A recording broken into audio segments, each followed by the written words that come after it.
of the things we were talking about is, as we mentioned yesterday, knocking out the polygraph. Yeah. Why don't we do that today? Okay. Why don't we do that now? Okay. We'll get that out of the way when you're done. This is Tammy. Did you meet Tammy yesterday? No, this okay. is the only one. This is Tammy. Hi, Chris. How are you? All right. So then when we're done, we'll figure out our game plan that I was talking about today. Okay.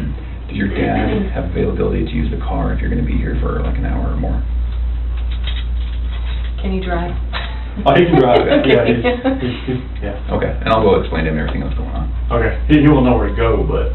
Oh, okay. Well, we can. Well, the house. He knows how to get to the house, but okay. if it's not ready, you can't go in there. But. Okay. Does he know how to use GPS on his phone or anything? Yeah, but he wouldn't know where else to go besides my house. Oh, that's true. That's just, I mean, I can tell him if he gets to go to my friend's house. If okay. I'm not sure, if I'm be here for an hour or 4 hours. You want me to just go talk to him and let him know when the house is going to be ready and all that, and when he can go? Because he can go grab a bite to eat or something, right? Oh yeah, if everything should be open by now around here. So. Okay, yeah. I'm sure he's been flying since 5 o'clock East Coast time, so. Okay, why don't we knock this out? Okay. I think it's the best thing to do to move past all of this. And then I'll go talk to your dad. He'll have the keys. Everything will be good. Okay. Yeah. You have this number, so you can call him when you're done? There's no signal in this place, so. That's bad, isn't it? That's why I couldn't talk to you earlier. Yeah, it was. Between him and me, we'll figure out how to communicate with him and get him where he needs to go. Okay. Yeah. I've been getting text messages from a lot of news places. Okay. I don't know really I think that's part of maybe what we game plan today. I mean, not just here, today's show, or I don't know what to do with that. Well, I think that you certainly can do whatever you need to or want to do. But I think that after we knock this out, we get back to the team and we make a plan. Okay, so I've been getting different advice, as far as her mom said, if it's a kidnapping, then she said not to talk to anybody. Yeah. But I'm torn of what to do.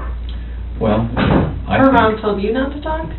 Yeah, her mom's saying, because she was advised by someone, like police or a detective there, that if he talks to the media, it might.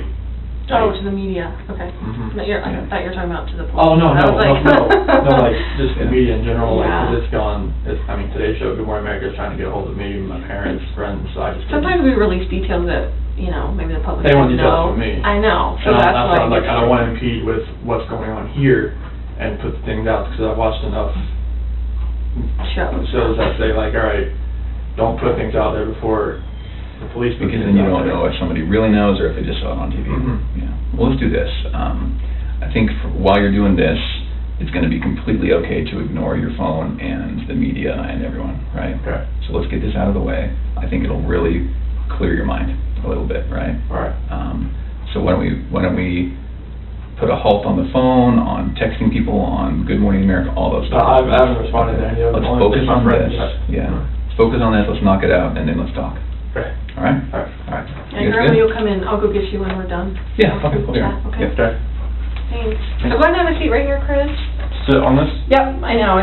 I'll explain what that is here in a little bit, but you don't have to worry. It's not on or anything right now. It's not gonna buzz you or anything. I've never done this before. I know. A lot of people haven't had polygraphs before. It's not like a normal thing that people go through. A lot of people, obviously in law enforcement and places like that, they have to go through polygraphs for their job. But other than that, most people never take a polygraph in their entire life. So. Yeah, so I have no idea what to expect, honestly. Yeah. So how are you feeling today? I'm sick to my stomach, honestly. The first day I thought, okay, she was just somewhere. Sure. And after yesterday, all the activity at my house, I didn't know, it went to the other extreme. I've just been sick to my stomach that either somebody has her or she's in trouble and the kids are not safe either. Right. Well, and I think that's totally awesome that you're here today. I mean, I commend you. We do this in all of our missing person cases, so don't think that we're just singling you out oh my gosh, they want me to take a polygraph. Anytime, someone was the last person to see people or, it's a missing person case, we start from the inside and we work out. I mean, that's pretty much what we do. So I've done polygraphs on the Jessica Ridgway case. I don't know if you were here for that. The name sounds familiar. The girl that went missing in Westminster and okay. Yeah. And then just the one that we had in Thornton last year or the year before. So we do this all the time. So please don't think that you're being singled out. This is one way that if you didn't have anything to do with it, that we can let the investigators know, the people that really do need to know, that are looking for your wife and your little girls, to let them know, like, you know what, don't focus on Chris, focus over here, because obviously we've already cleared him, he's good to go. Now focus on the real person that did something to this, you know, to Shanann and the little girl. So, okay. So I am, my name is Tammy. If you can call me Tammy, I'm an agent with the Colorado Bureau of Investigation. So it's a CBI. It's kind of like the FBI, but for Colorado. Okay. So what our role is, just so you know, is anytime a law enforcement agency or a district attorney's office or the governor needs assistance with a case, they can call the CBI to come out and assist them. Okay. So obviously in this, you know, type of case, they're calling in all the resources that they can, which includes me, who works out of the Denver office, and I also do Polygraph. So they asked me if I would be willing to come here and chat with you and hopefully get you cleared up and on your way, because it sounds like that's what you're here for, and that's awesome, because that's mostly what people want to do is like, dude, you're looking at the wrong person. Like, I just want to show you I had nothing to do with this, and then you guys can get on your way and, you know, do your investigation somewhere else. So, because that helps us, because then we don't have to keep focusing on Chris. Does that make sense to you? Yeah. Okay. This polygraph today is going to be recorded. Okay. Obviously, it would be dumb if I didn't, because what if at the end I said you said whatever and you really didn't say it? Obviously, they could go back and look at the recording. There's a camera right there. And there's also a backup digital recording that I'm doing. It fails me the second I try and trust it. It always fails me. So, so you said that your cell phone, is it off right now? Yeah. That would be great, because we can't have anything like buzzing, vibrating, ringing, that kind of stuff. So this will take at least a couple hours to do the polygraph, just because it's a real structured type of interview process. I have to go through a bunch of things with you. You're going to get the same polygraph that I gave someone last week. So it's very structured, and we go, you know, in order and that kind of stuff. And you're going to know the wording to all of the questions I'm going to ask you on the test before we even take the polygraph. So don't. A lot of people come in here and they think, oh, they're just going to, you know, attach all these components to me and then just start asking me random questions that I've never heard before, and of course I'm going to react to that. That's not at all how polygraph works. And I'm actually, yeah, you're actually going to probably know more about polygraphs than anyone before you leave here today, just because I explain everything to you and how everything works, okay? Obviously, you're probably nervous about taking today's test. Honestly, I would think something is wrong with you if you weren't nervous about coming in here to take a polygraph. Even if people are like, I don't have anything to hide, it is nerve-wracking. And I have taken tons of polygraphs, obviously, in my training. I went to 10 weeks for training. I've been a polygrapher for about 5 years. I went to the best school in the country. So I want you to have confidence in the fact that if you had nothing to do with this disappearance, like, we're going to find that out today, okay? I have the best training that they offer in the United States. We use the most validated testing, the way I'm going to ask you the questions. So believe me, if you had nothing to do with this, I will be able to show them that today, okay? So that should give you some confidence that you know, this is how, like, you're going to be cleared today if you had nothing to do with it, okay? There's actually only, you know, nervousness or anxiety cannot cause you to fail a polygraph. A lot of people think that too, that if they're really nervous that it could cause them to fail. If that were the case, no one would be allowed to take polygraphs, because every single person is nervous or anxious about taking a polygraph, okay? I thought that's how it worked. On nervousness? Yeah. No.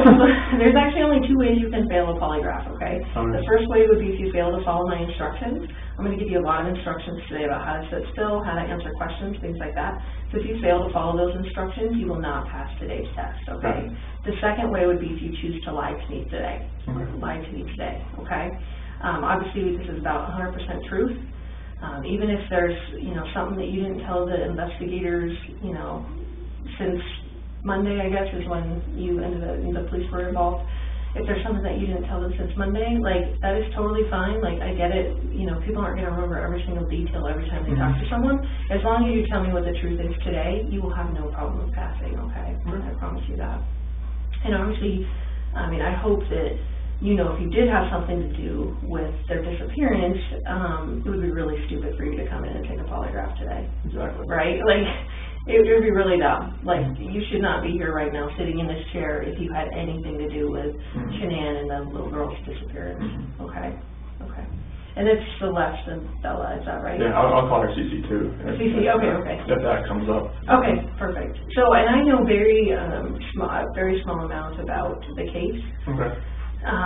Just because I want to know less about the case, because I want you to be able to tell me about the case. I don't want to have some preconceived notions about the case, and that's why I don't want you to assume that I already know details because you told Detective so-and-so, you know, that kind of stuff. I want you to be able to tell me like you were telling someone for the very first time about what happened when we get into actually talking about what happened, okay? Obviously, Chris, you are not under arrest. I have no plans on arresting you. At any point today, if you decide you want to leave, the door is right there. There is it locks us in here. Oh, okay, yeah, I saw that last night. So there's a key in there now, so you can, if you just turn the key, it lets you out, okay? And at any point today, even after all these components are attached to you, if you decide at that point, you know what, I don't want to take this polygraph, I don't want to be here, this is BS, whatever, that is completely fine. Just please allow me to unattach my components before you drag my $6,000 instrument on the floor and run out of here. And it's kind of a little maze back here, so I will show you the way out at any point if you decide, you know what, I don't want to take this polygraph, I don't want to be here, I don't want to do this. That is completely fine. The door does have to be shut for privacy just because noise does affect the polygraph. And I will read you your rights today, and that's just because the polygraph components are pretty restrictive. You know, they go around your chest and stuff, and you may feel at some point that you're not free to leave, but like I said before, at any point I will unattach all the components and show you the way out if you decide, even in the middle of the polygraph if you don't want to continue to take it, okay? So, does that make sense to you? Yes. Okay. So I'm going to give you kind of a roadmap of where we're going to go today, just so you know what to expect and that kind of stuff, okay? So we're going to first start by going over a rights and consent form, and that's that Miranda rights form. I'm sure you've heard of it. You know, you hear it on TV shows constantly. Most kids can recite their Miranda rights. We're going to go over that, and again, it's just so that you know you're free to leave and that you're not under arrest, okay? And then we're going to do a consent form, and that's just something that's required by my bosses to say that you're actually consenting to the CBI doing a polygraph on you, okay? After that, we do a biographical and a medical form, and that's basically to make sure that you're a suitable subject to take the actual polygraph. I want to make sure that you didn't smoke, you know, 10 bowls of weed, you know, the night before. I wish that didn't normally happen, but a lot of people smoke drugs before they come in here because they're really nervous and they're trying to calm themselves down. Some people take a lot of medication. Some people hear voices.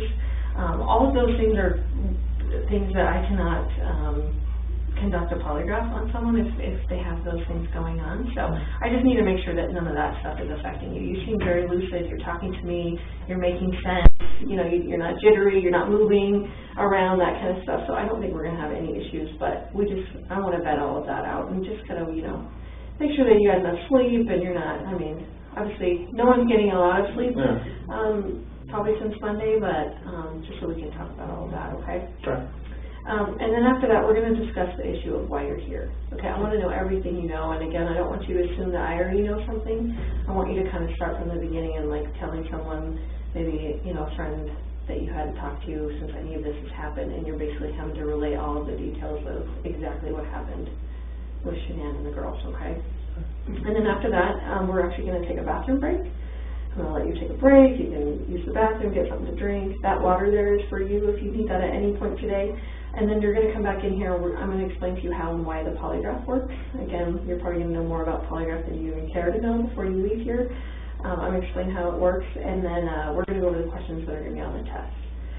And like I said before, you're going to know the words to every single question, so it's not that, and we're going to discuss that even before we even take the polygraph, like what those questions mean, and just so you are completely clear in your mind when Tammy asked me this question, this is exactly what she means, this is exactly what she's asking, and this is the answer that I have for that question. So we're going to go over those. I let you practice answering them like 2 or 3 times, and then we'll go through them repeatedly if you need me to go over them 4 or 5 times, just, you know, before we actually take the test. I'm more than happy to do that too. I want you very comfortable with the questions and that you know what they mean and how you're going to answer them, okay? After that, we're going to go, we're actually going to do a practice test. And again, that just lets me know that you're a suitable subject to take the actual polygraph. And then after that, we actually get into the actual testing. So that's why it takes a long time, is because there is a pretty big process that goes along with it. Okay. Yeah. So did you, you're not working today, right? No, Do you have a date that you're going back to work? not at the moment. No.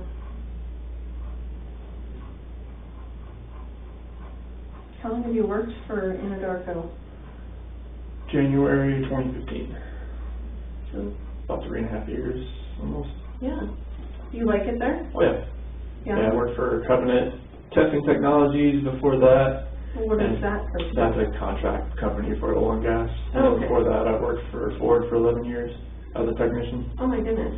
So does that translate into No, well, Darko stuff? it's mechanical. I mean, like, I like to fix things.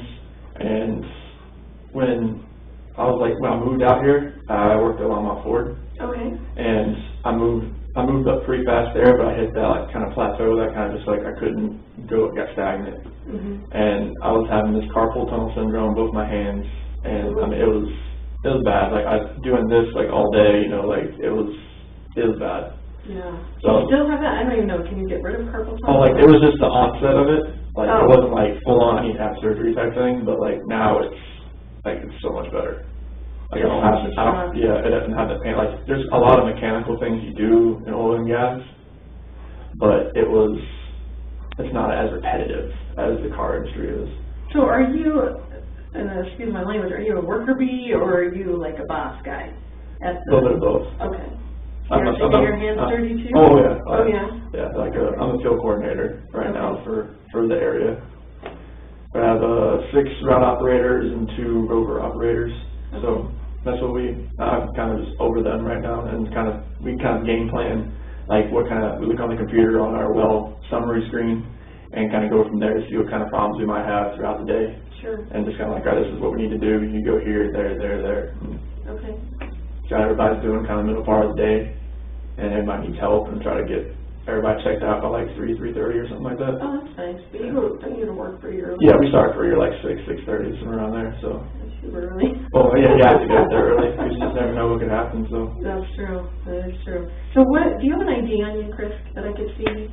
So I have the biographical form has some like driver's license numbers and that kind of stuff. So I'll just keep this just for a second till I do the other form.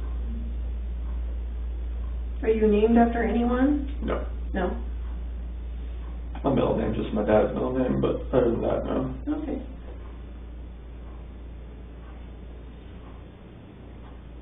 If I mispronounce your wife's name, please correct me. For some reason, it is so hard. Just think of shenanigans. Oh, I like that. Okay, I got it. That's the way she tells people. Does her family call her Shanann? So the way they spelled it, it was like Shan-Ann, like with an apostrophe, but she just calls it Shanann. That kind of, she was named after Shana Na. Oh my That gosh. makes. Okay. Okay, so. Is it B-E-L-L-A? For Bella, yes. Okay. And Celeste is C-E-L-E-S-T-E. Perfect. All with the same last name? Yes. Right? Okay. So, Chris, this is that advisement and rights form. This just says that Agent Tammy Lee says, I'm an agent with the Colorado Bureau of Investigation, and I wish to talk to you about, obviously, the disappearance of Shanann, Bella, and Celeste Watts, okay? You have the right to remain silent. Anything you say can and will be used against you in a court of law. You have the right to talk to a lawyer and to have him present with you while you're being questioned. If you cannot afford to hire a lawyer, one will be appointed to represent you before any questioning if you wish. And you can decide at any time to exercise these rights and not answer any questions or make any statements. Do you understand each of those rights? Were they read to you, Chris? So I'll just have you write, I guess, when we get to that. And then having those rights in mind, do you wish to talk to me now and obviously go through with the polygraph? Okay, perfect. So what I want you to do is go ahead and answer both of those as yeses, if you still agree with that, and then sign and date that signature line, if you would.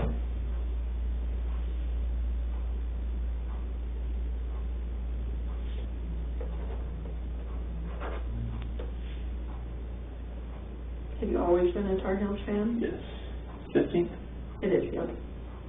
My son is like a huge Tar Heels fan. I don't even know why he likes them, but maybe because of the Nuggets stuff. I don't know. Well, that's George Carl used to coach here too, and he was a Carolina guy. Oh, he was? Yeah. I didn't know that. Yeah. Do you go to any, like, do the Nuggets play Carolina? North Carolina? Oh no, North Carolina that's the college. Oh, college. Oh my gosh, I'm sorry. Sorry. You're right. Yeah. Okay. I'm getting all my teams mixed up, you're right. Did you go to college then? No, I wish I did. You That was did? nice. Yeah, well, where did you go to college? I went to NASCAR Tech in North Carolina as well. NASCAR is the name of it? Man, it was a mechanical school. Oh, really? Yeah. Very cool. It focused on regular automotive and then the NASCAR portion as well. Oh, very cool. Yeah, Did you learn a lot of stuff? Oh, yeah. Is that like kind of elite mechanical school scope? It was part of the Universal Technical Institute. Like, it was part of their program, plus the NASCAR part, plus I went to the Ford, the FAC program there as well, so. Wow, that's awesome.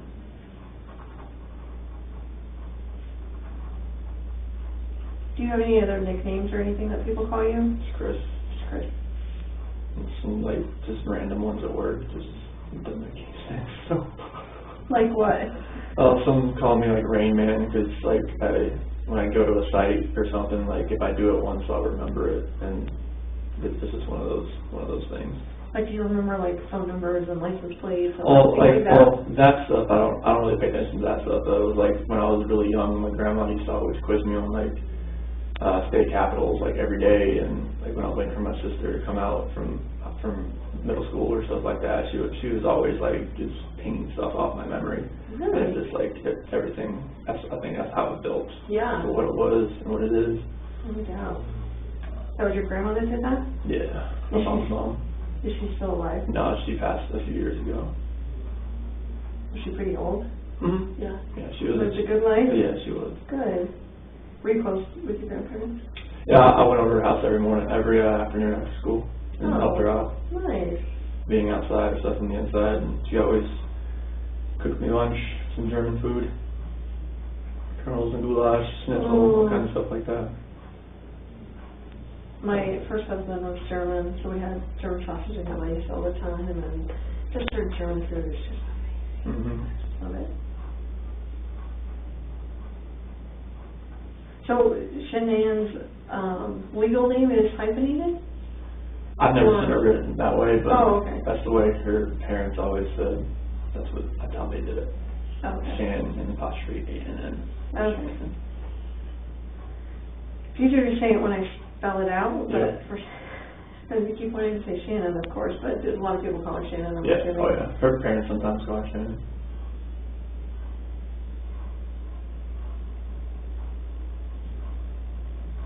Have you talked to her parents at all? Mm-hmm. Yeah, are they being pretty decent and good? Are they coming here?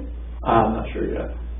Who, like, are My you, dad's here. Your dad's here. Is there any other family members of yours coming? Not right now. No. Just my dad came out and just for support. He just got here this morning. That's nice. What a nice dude. Mm-hmm.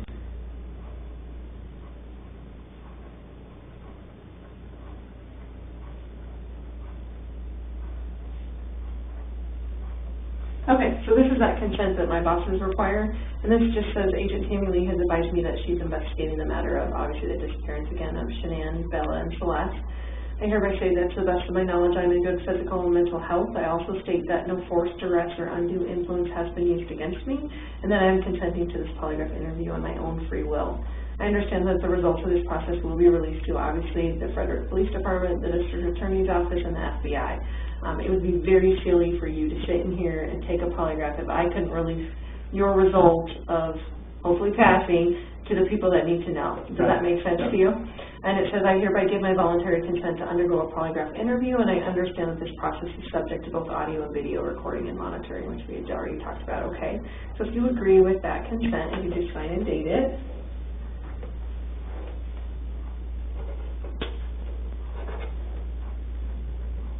So where did you stay last night? Because I know that... Nick and Amanda's house. Nick and Amanda Thayer. How do you know them? So, Amanda used to be a director at Primrose School where Bella and Cece go, but then she transferred to another place, and Shanann was getting her on Thrive, and that's how they met. So Amanda transferred to another Primrose? Yeah. Okay. So like, Shanann couldn't like talk to them about Thrive, the direct sales business, like while they're at, like they weren't allowed to like talk like, you know, outside, like if their child goes there, I don't know, something about the school rules or something like that. So once she left, she talked to her about Thrive and got her on Thrive, and then me and Nick started running together here and there, and that's how we met. So is she like a what do they call them, a downline from Shane's? Yes. Okay, so she's like one of the sellers that. Yeah, like, recruited or whatever? yeah. Okay. And I don't even understand Thrive, I'll be honest with you. Like, I'm even a chick, and I don't understand what all of that Thrive stuff is about. It's vitamins and minerals, and it's all plant-based, non-GMO stuff. It's really healthy for you. Yeah. Do you do it? Yeah. Oh, you do? Mm-hmm. Okay. Yeah, I was 245 pounds when I started. No way. Yep. How long ago was that? 2016. Wow. I've been doing it for a while. Oh my gosh. So, I think the only thing I know about Thrive is like patches or something. Is that what that is? Well, it's 3 steps. You have like vitamins, you have 2 capsules you take when you wake up, 2 pills. Okay. And then you take a shake with water and put on a patch. You have a patch on right now? No. Oh, I want to see what a patch looks like. It's just like a little square piece that just kind of goes on your skin, and it's like, it absorbs, like, it opens like up your pores a little bit, and the vitamins kind of absorb like through your skin, like time release throughout the day. Like, can you tell you feel better when you have the patch on? Mm-hmm. Really? Yeah. That's very good. How much are patches? Just the patches themselves? Or are you supposed to do this in combination with all the other The stuff? 3 steps. Okay. That's what I call it, the 3 steps. But like, I feel like you could sell it. I feel like you know enough about it, you could sell it. She has me on the, as like, I signed up underneath her. Oh, okay. So like, you know, I'm part of her team. Oh, okay. But she kind of runs that part of it, because she knows like I'm not the type of seller. I'm not a seller. Yeah. I don't like. You're not a salesman. Yeah, like I would like say too much, she says, about the product. Instead of Like sometimes it's not so great because of this, or. Yeah, it's like I would just give out like too much information about the product instead of just having like them call her. Do you sell it to any of the people that you work with? There's one person that I work with that uses it. Who is that? Troy. Troy? Yeah, he I works. think I heard that name, Troy McCoy or something. That's a funny name. Yeah, we call him the real McCoy. The real McCoy. Everyone's like, his parents like actually named him Troy McCoy. That's super cute. So he works for you, is that right? Or He works with me. He's the field coordinator. Oh, okay. Yeah, he's got a lot more experience than I do. He worked in Kansas before he came here. Kind of shows you the ropes. Yeah, he showed me a lot about different things, and I picked up a few things that he didn't know, and just kind of like, we worked together pretty well. Nice. Is this the correct address for you? Yeah, it should be that.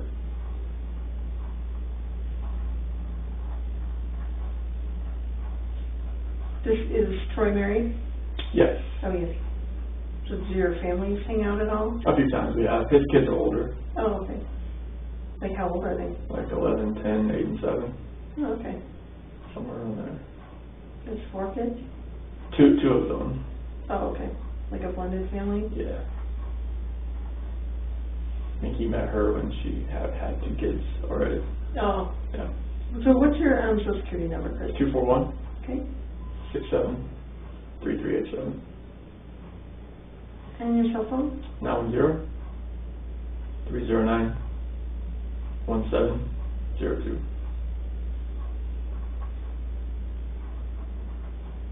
And what's your date of birth? 5/16/85.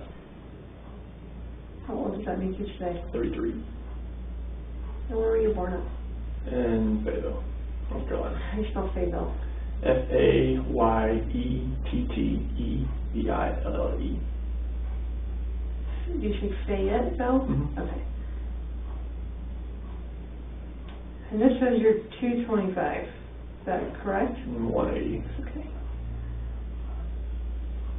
Was that a lie on here? What year? What year was that? That was 2014.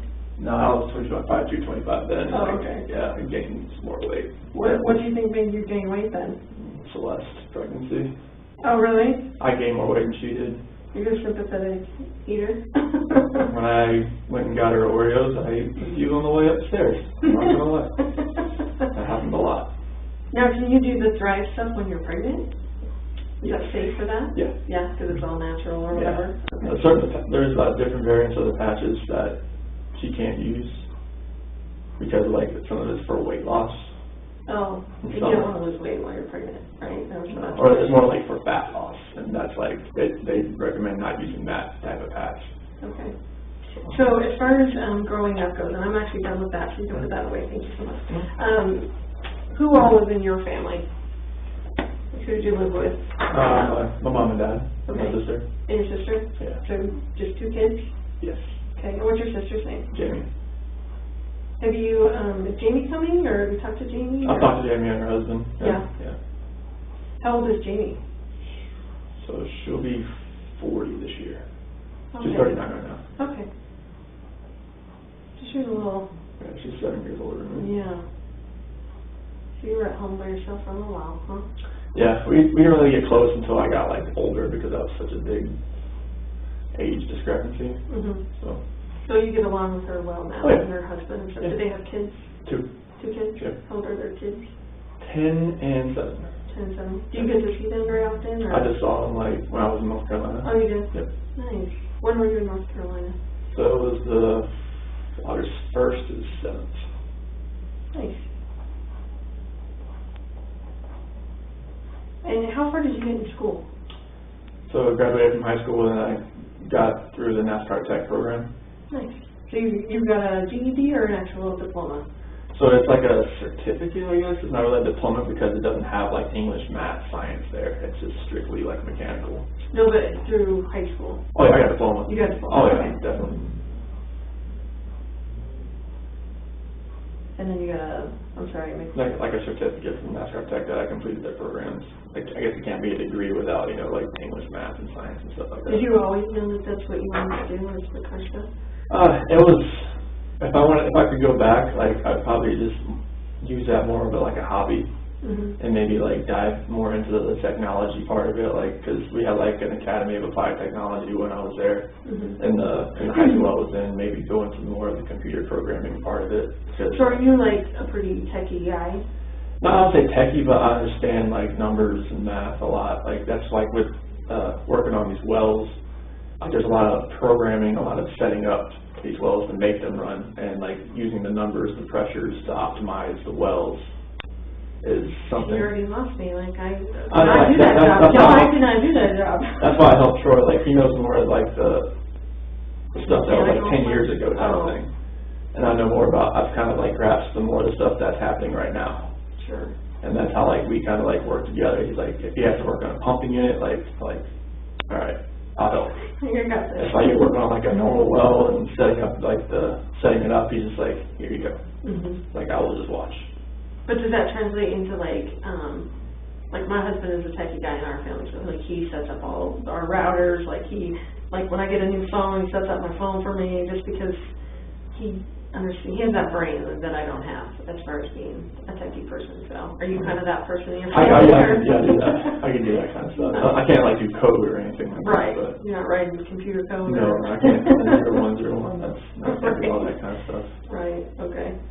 Awesome. So, in your job now, like, what is your title? So I'm a field coordinator. Field coordinator, okay.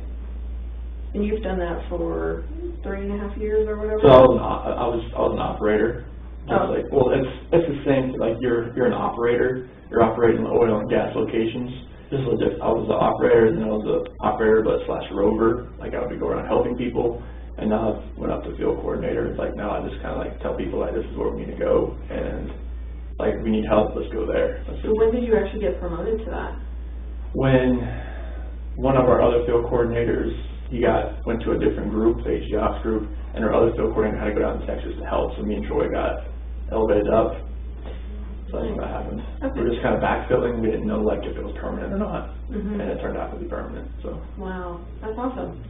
So tell me about like kind of give me a synopsis of your childhood, like what your parents did for a living, you know. My dad was a parts manager for a Ford dealership. Okay. It's kind of where the cars things came Right, from. see it. And my mom, she was like a secretary and notary for used car dealership. Oh, okay. So like yeah, she You're sold, born into it. She sold the cars too, but like she was more of a secretary and notary, and kind of she bounced around a couple different used car dealerships. My dad stayed at the same one, changed the name a little, it changed names. Then he went to like a different one, but it was the same. He did the same thing. And he did like parts manager and body shop manager, and that's where he's still at now. So how would you say you grew up as far as like your family structure is? Were you guys religious? Was there a lot of discipline in the home? You know, like, or who was the disciplinarian in the home? So like we went to church I would say not like every Sunday, but pretty regularly, you know. And what church did you guys go to? It was like First Baptist Church. Okay. And I mean, discipline, I was the quiet kid. I was the, you know, I just kind of followed it. I mean, my sister was the rebellious one that always, you know. You're like, I'm a good one. It's like I never, like, yeah. And my sister was the one that got the most of she was the one that showed me, like, that's what I don't want to do. Right. I would wake up to my mom and my sister pretty much arguing every morning. That's how I went. Okay. They're like, I don't want to wear this. I want to wear that. I'm like, okay. And you're like, Mom, what do you want me to wear? I'll wear whatever you want. I'll just go, if I didn't do it, you know, don't wear it today. Right. Kind of thing. But yeah, like, my dad, he was a disciplinarian. He was? Yeah. What kind of discipline did you guys have in the home? Just, I mean, it wasn't like physical or anything like that. It was just, you know, like, just verbal, like, you know, this is what you need to do. And just follow that. Like, if my dad ever raised his voice, I knew that was like, that was my work phone, sorry. Oh, okay. I was like, whoa, forgot about that.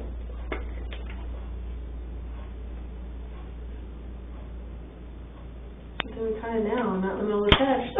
No, you're good. You're good. I have 2 phones too, and it's hard to keep track of them. So. Yeah, my work phone. Sorry, I'm glad I did that. Yeah. Okay, so you said your dad was a disciplinarian, but he just. I mean, it was verbal, like, cause like if he raised voice, I knew something was like okay, that's okay. I'm good there. Like, right. Did anyone struggle with like drug or alcohol abuse or anything like that in your family? No, I mean, my dad did at one point, but it was like after I left, like after I graduated and everything, and I just like, cause my sister, she would leave and she'd come back, leave and come back, leave and come back. She never like runaway kind of thing? Oh, like she would move, like she went to East Carolina, and that didn't work out, so she came back home. She moved to a different place, and that didn't work out. She came back home type thing. And like when I left, I was on my own, and I was like self-sufficient, and I never came back, and I think that hit him pretty hard. So they expected you to come back, do you think? Oh, he was used to me being around. Like, you know, he's my hero, he's my best friend. Your dad is? Yeah. Yeah, so like that's where I think that kind of hurt him a little bit, because like once I left, I didn't move back.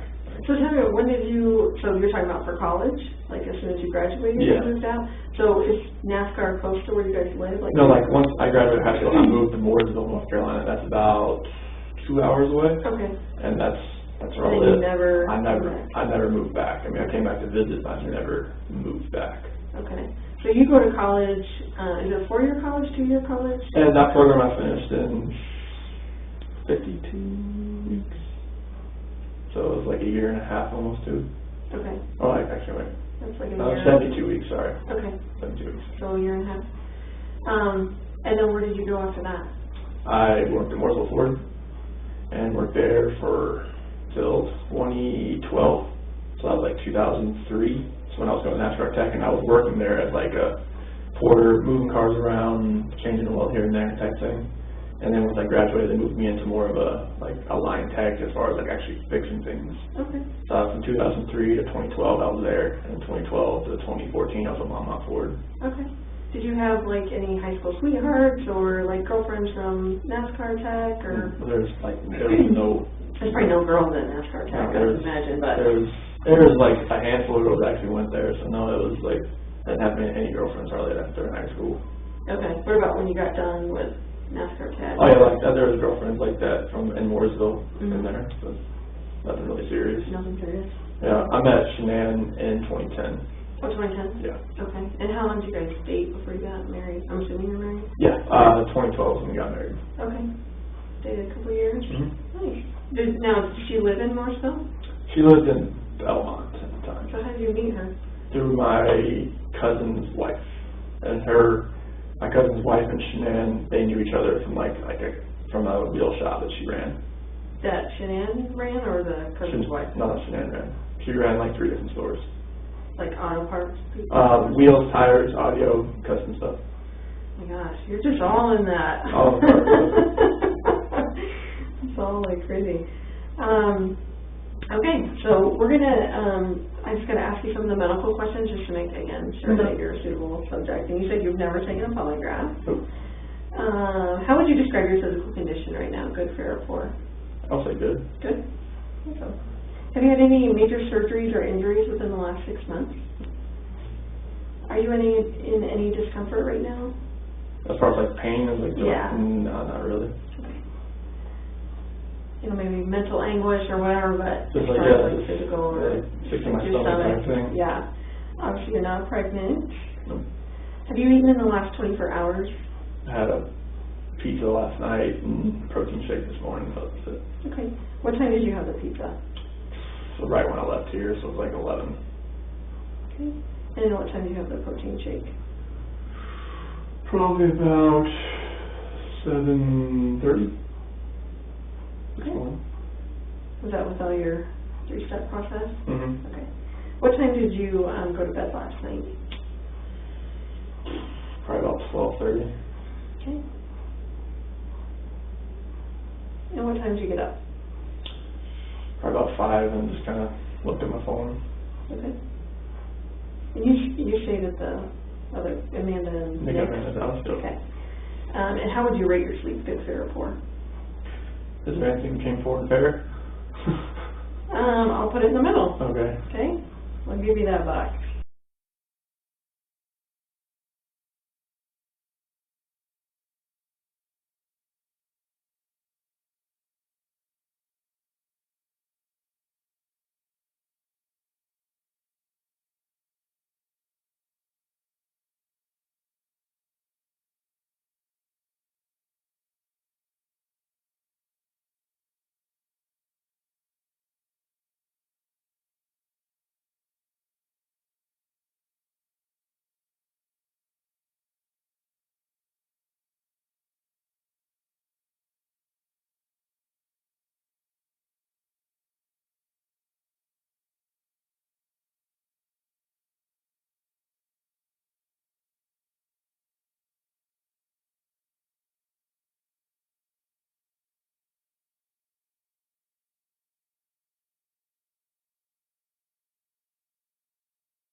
Have you had any alcohol within the last 24 hours? Do you drink alcohol? Only with like if I'm going out somewhere, like with friends coming over. I don't drink by myself. Okay. That's not. I don't think that's really.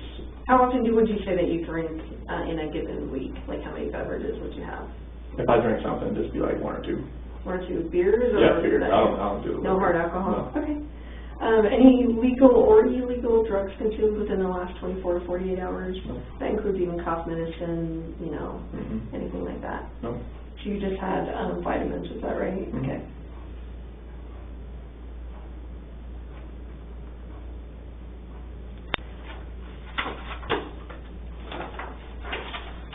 Alright. So now Chris, we're going to discuss the reason why you're here, okay? Okay. So now what I would like you to do is, again, kind of treat me like, someone that has no idea about anything, and that you actually have to start from the entire beginning, like kind of start when, I would say when you met Shanann, just kind of explain your relationship, I guess, just so I understand it, as far as, meeting in 2010 and, when the kids came about and that kind of stuff, and then just bring me up to the point of, yesterday. Okay. If you could. All right. So 2010 is when we met pretty much through Facebook because of my cousin's wife, and she like recommended us as friends type thing, and that's how we kind of started talking. And our first date was at a movie theater. Didn't really impress her much because it was actually a nice theater. I didn't really know what I was walking into as far as I walked in, and there was like a doorman, and he was all dressed in a suit, and I was in camo shorts and DC shoes, and I was like, okay, hopefully I'm very underdressed for this. But I walk in, I see her, and she's all dressed really nice, and she told me like after the fact, man, I hope that's not him. kind of deal, because we know what each other look like, but I wasn't really dressed for what we were doing then. But on the second date, I actually made a mistake again wearing the same thing because I kind of forgot what I wore. But I went to a Kid Rock concert, and I think that's kind of where I won her over, because we actually got to the actual concert, and I forgot my ID, so I couldn't actually get in. So I actually ran back 2 miles to the car and got it and came back. And I was just like, I was just like soaking wet. I was just like, it was like middle of July, August, in like South Carolina, and humidity and everything like that. It's on an Army base. So I ran back, got it, and everything like that. And then I think it was our next date, we actually went to Myrtle Beach. And like, she had lupus. Well, her lupus was really like acting up in North Carolina. So like she had like these flare-ups, joint pains, all that kind of thing. And we were driving back, like, she laid on me pretty much the entire way back, and I think that's when, like, she realized, right, this guy's actually pretty nice, because, like, he didn't tell me, like, all right, get off my lap or type thing. Like, I just let her just rest on me the entire way back, and it was like 2.5-hour ride from Myrtle Beach to Charlotte, the Belmont area. But yeah, everything flourished from there. Like in 2011, I proposed to her over in Ocean Isle Beach. Like that was around our anniversary. And I did a ride there on the beach at night, and I could tell, she was extremely tired, and I was like, I just want to do this, I want to do it like today. And she knew so why are you being so like persistent to get me like out here right now? I was like, oh, let's go out to the beach. It's a nice night. Proposed to her on the beach, said yes, and everybody was ecstatic and everything. And she's very organized. She's like OCD about like organization, putting things like you saw like the pantry, everything's just like named in a container all the way down. Like it's very easy for, if you just came into our house, you would know what stuff was. You would know like where everything was. It would be easy. So like everything was just, she was planning the wedding, everything was great. And then 2012, she were here, but she was planning the wedding from here. But everybody was back in North Carolina. So it was guess you call it destination wedding if you want, because I fly back for that. But we got married in, it's like this DoubleTree Hilton hotel that was there. It was like in their court, it was in November, and it was underneath one of those big tents and everything. It was beautiful. And it was amazing. And we went to Myrtle Beach for the honeymoon. And then 2013, in December 17th, that's when Bella was born. Like we've been trying for a while, and nothing was happening as far as getting pregnant or whatnot. And she said, so since we're not getting pregnant, since it's not happening, like I'm gonna buy a supercharger for your car. Like, okay. And then it turned out that weekend we conceived Bella. Oh my God. The week she bought me a supercharger for my car. So it was Did you take that back? I'd already put it on. And it was actually like a special order, like part that was really in a dealership. Okay. Stuff like that. So like it was ironic that it happened that, like bought a supercharger for my car, and then that weekend conceived Bella. And then Bella was just a gift. She didn't think she could get pregnant because of the lupus and everything like that. Like the doctor said, it could happen, it might not, but it happened, and it was a blessing in disguise right there. It's like, oh my goodness, this happened, So like, did she have normal pregnancies? Was Bella's normal? Bella's was she had shoulder dystocia when she was born. So was like her shoulder was? She was turned. Oh, just turned. Yeah, where like they had it push her out. So she had a vaginal birth? Oh yeah, all that. That was. Cord wasn't around her neck? Nope. Or anything No. like that? No. Okay. Nothing like that. So Bella was born December 17, 2013, and she was a gift. So just go along with Bella, and then and Cece was born July 17, 2015, and we had this whole little thing staged up with Bella in the crib and a little eviction notice. Like she was there, and it worked out pretty well, because she was just standing there crying, like, like I don't want this type of thing, I saw one of those that went like viral on Facebook, so that's weird. It would be yours. Yeah, she was just sitting there crying with a little eviction notice, and she recorded it, and it was an amazing day just to see that. And then Celeste, I was there, like she had a midwife for this one, so like they actually had me like, you can stand here and like catch her, and like, but Celeste came out like so fast that like I barely had a chance to go like this, and they moved me out of the way because she just like came out. So it was Celeste. I was a lot better with Celeste, because with Bella I didn't really know like a lot, like what I should do, what I could do, how to calm, stuff like that, like burp, swaddle, everything like that. Like I didn't know. I had like no idea. I just pretty much watched, like, all right, how do you do this? And then with Celeste, it was more of like, that's why Bella kind of like, she's a mommy's girl. Then when Cece was born, did you care if it's Cece or Celeste? No, okay. go for it. Alright, when Cece was born, it was more like, alright, I know how to change a diaper, I know how to do all this. Like I can do this, I can help, like a lot more. That's why Cece is more of a daddy's girl now. Like whenever she gets in trouble, it's just like, she said, Daddy. And Shanann gets mad because like, alright, don't cuddle her. For when she gets in trouble, like she's in trouble, leave her alone. Like she just bit Bella, she just like hit Bella, like don't coddle her. That's where I'm from, coddle her. So it's like having them both around is just like absolutely amazing. They're like two peas in a pod. Like Celeste is more the rambunctious, just like all out. She either goes or she's sleeping type thing. So she's always getting in trouble, always like trying to find something to climb, jump off of, like. Is that like you or is that like Shanann? Bella's more like me. She's more of the calm, just like she's cautious type thing. Like when Cece, I think, fed off of Bella a little bit as far as like, all right, she's my sister. She's the younger one. She's the youngest person in here besides me type thing. And she kind of fed off of her and some of her friends that like came over.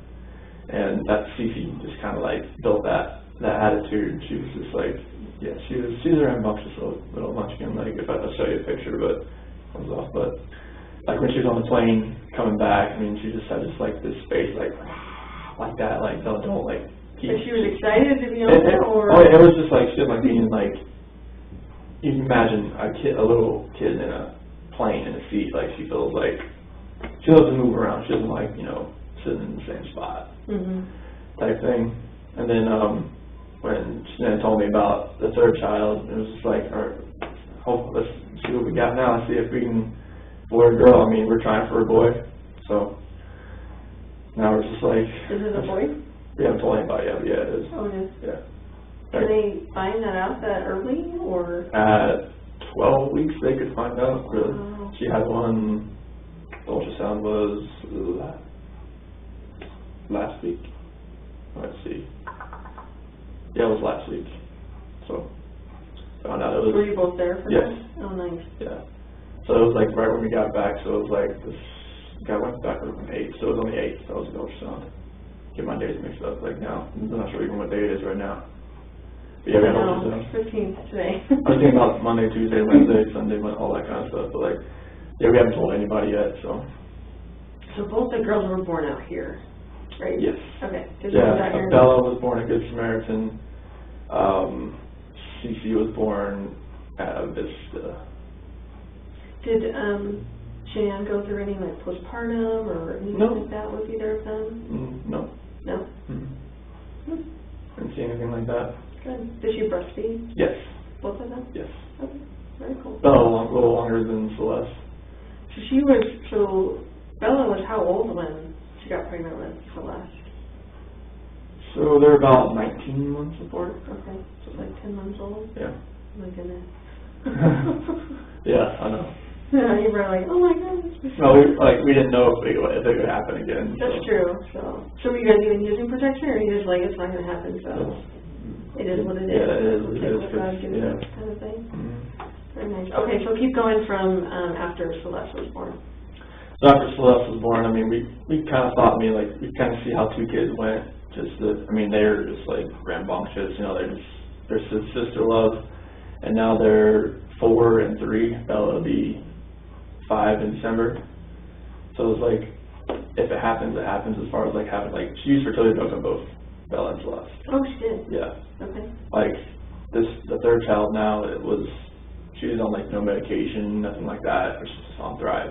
Like she's healthy, she feels healthier now. And then with the Thrive, she really thinks that we only tried twice, and it happened.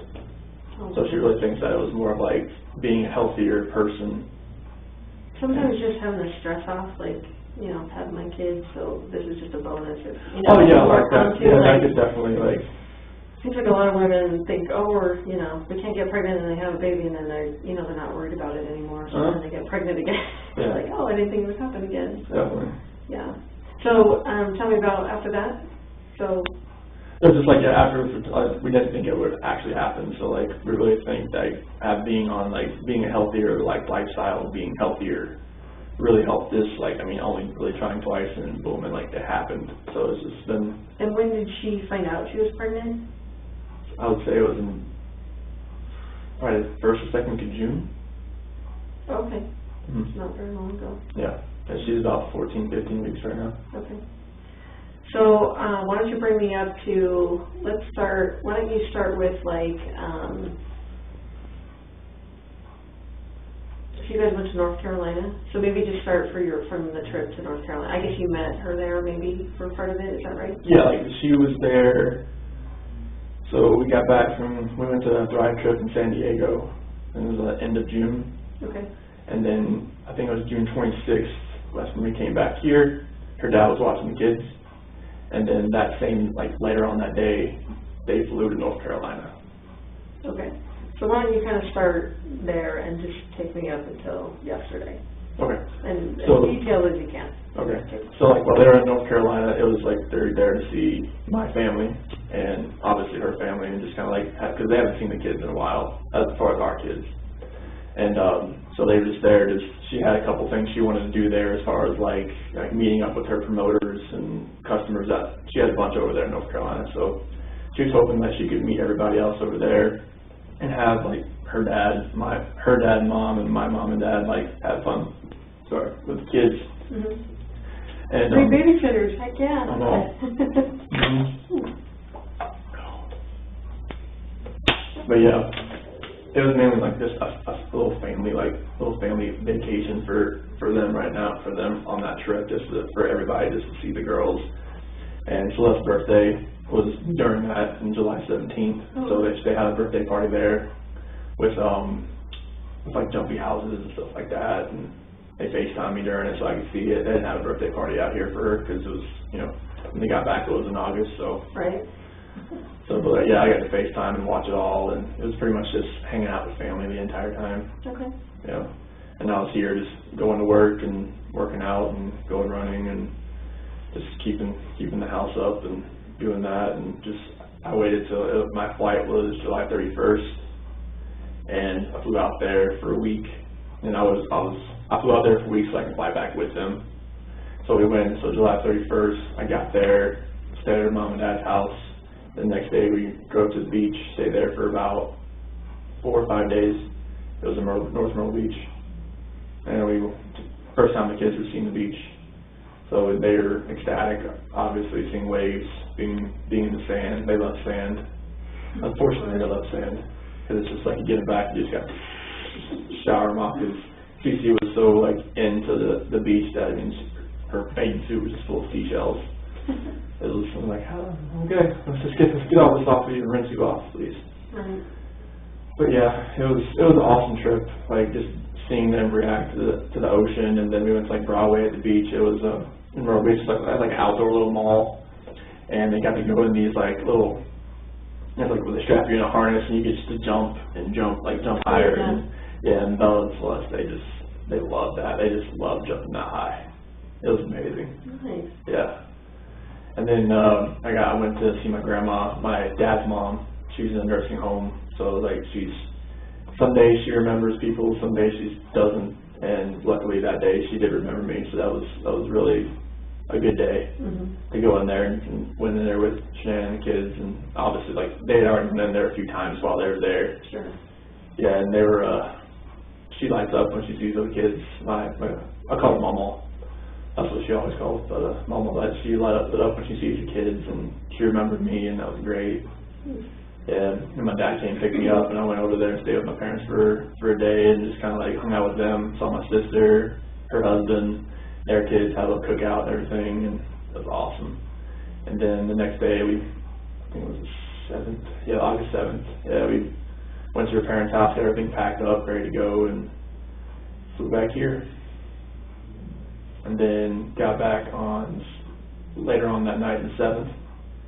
And then on the 8th, I went back to work. And then on the 10th, that's when Shanann flew out to Arizona with Nicole. And I had the kids from Friday, Saturday, and Sunday. And we went to a pool party on Saturday. But Jeremy Lindstrom's, his son turned 4, and they had a little pool party and everything over there, or a little mini pool, and it was water balloon fights. It was that epic time. It was great. It was awesome. That was awesome. It was just seeing their faces and seeing how much I mean, they didn't really play with water balloons that much at all. So CC, like, she would come over. She put one right in my pocket and just smacked it while I wasn't looking. She's a little trickster. So that was funny. And drove home, got back home, ate, and it was a really awesome day. Okay. What happened after that? So that was on Sunday. That was on that Sunday. So got the kids back, got them all showered up, got them to bed, and just pretty much waited around for hear from Shanann, because she was flying back that night, and her plane got delayed because there was a lot of dust storms in Arizona. Mm-hmm. And there was some other weather around that was delaying flights getting in there, and they didn't have a crew. That's why it was delayed. So her flight was supposed to get in around 11, but it didn't actually get in until about 2. So it was about you want to just go into this now? Yeah. Okay, cool. So about 2 o'clock, she came into bed. About 1:48, my doorbell picked up that she came in, but at 2 a.m. that's when she came in. She came into bed. And about 4 o'clock that morning, so my alarm went off, so that's when I usually get up, get ready for work and whatnot. So I get up, get dressed, brush my teeth, deodorant, all that kind of good stuff. I don't really take a shower because I work in the oil field, but I'll take a shower when I get home, type thing. And she told me before she got in that I want to wake up, when you get up, just take a shower, get the airport off me, type thing. So I woke her up about after I got ready and everything, and then we had a talk about the selling the house and about separation and stuff like that. It was an emotional conversation. Obviously, we were both crying, and after we talked, she said she was going to take the kids to a friend's house, and that she'd be back later on that day. So it's okay, that's fine. So I went downstairs and packed my lunch and filled my water jug and got my computer and everything and loaded my truck up, and I went to work. And then once I got to work, started working, and about 7:40 or so, so I texted her hey, I hadn't heard from her. I was okay, I didn't know where she was going. I didn't know what friend's house she was taking them to, or what friends she was going to with the kids. So I was hey, text me, let me know where you went, where you took the kids. And I didn't hear from her. It's normal for her not to respond to me, because when she has her direct sales people, she'll get back to them first, because that's what she does. Mm-hmm. So for her not to respond back to me, that's happened plenty of times before. So continue working, and I noticed it's about noon, she hasn't got back to me hey, call me. I've called her once before that too. And then about 12:10, that's when I got a doorbell alarm on my phone saying someone was at the front door, and that was Nicole. And so I called her, and I was hey, what's going on? So I haven't heard from Shanann all day, no texts, no calls, and I was alright, this is kind of strange. So Nicole was at the front door, and she's okay, her car's here, I can see her shoes, because we have this little rectangular long window next to the door, and she could see her shoes right there and whatnot. She's alright, something's going on. So she called me, she was alright, I can't get a hold of her, something's going on. And that's when I came home. That's when I left to come home. So Nicole called me, alright, there's going to be a police officer here when you get here. I'm okay. They couldn't get in because the latch on the top door that's what we kind of put over, just to make sure if the kids try to go out the front door, they can, because that's there. But the keypad on the outside on the garage door doesn't work. So they had to wait until I got there. I got the garage door opener, I hit it, we went inside the house, and car's there, car seats are there, purse is still there, phone's on the couch, her wedding ring sitting on the nightstand. And it's there's no sign of Bella, Celeste, or anywhere. And it's the police officer, I forget what the police officer's name was, but he was there, and he was just, once we found the phone, powered it up, and all the text messages came through as far as everybody was reaching out to her and everything, hey, what's going on, you okay, everything good? And there's just there's nothing there, it was just it was a ghost town, and everything that was there just didn't make sense. as far as like why, like what happened. So we started like reaching out to a bunch of people, like any of your friends that, like anybody that had reached out already, that, you know, like had a car seat or like had a kid in general, and nobody had heard from her. Nobody had a clue. Like her mom hadn't reached out to her. My parents, I mean, nothing was there. And the officer, Detective Baumhofer, detective, I'm not sure if you know the people that are involved. Yeah, I can't remember how to say it. Oh yeah, I think Detective Baumhofer, he came, and they're all like, you know, taking questions from me, Nicole, her son Nick, that was there. And then we went over to, they talked to my neighbor, because he has a camera facing, like he picks up a few different angles and whatnot. And watched his video surveillance, didn't see anything as far as her leaving at all. So they're just like, all right, like where, like how this happened, like there's no like video of her like leaving the front at all.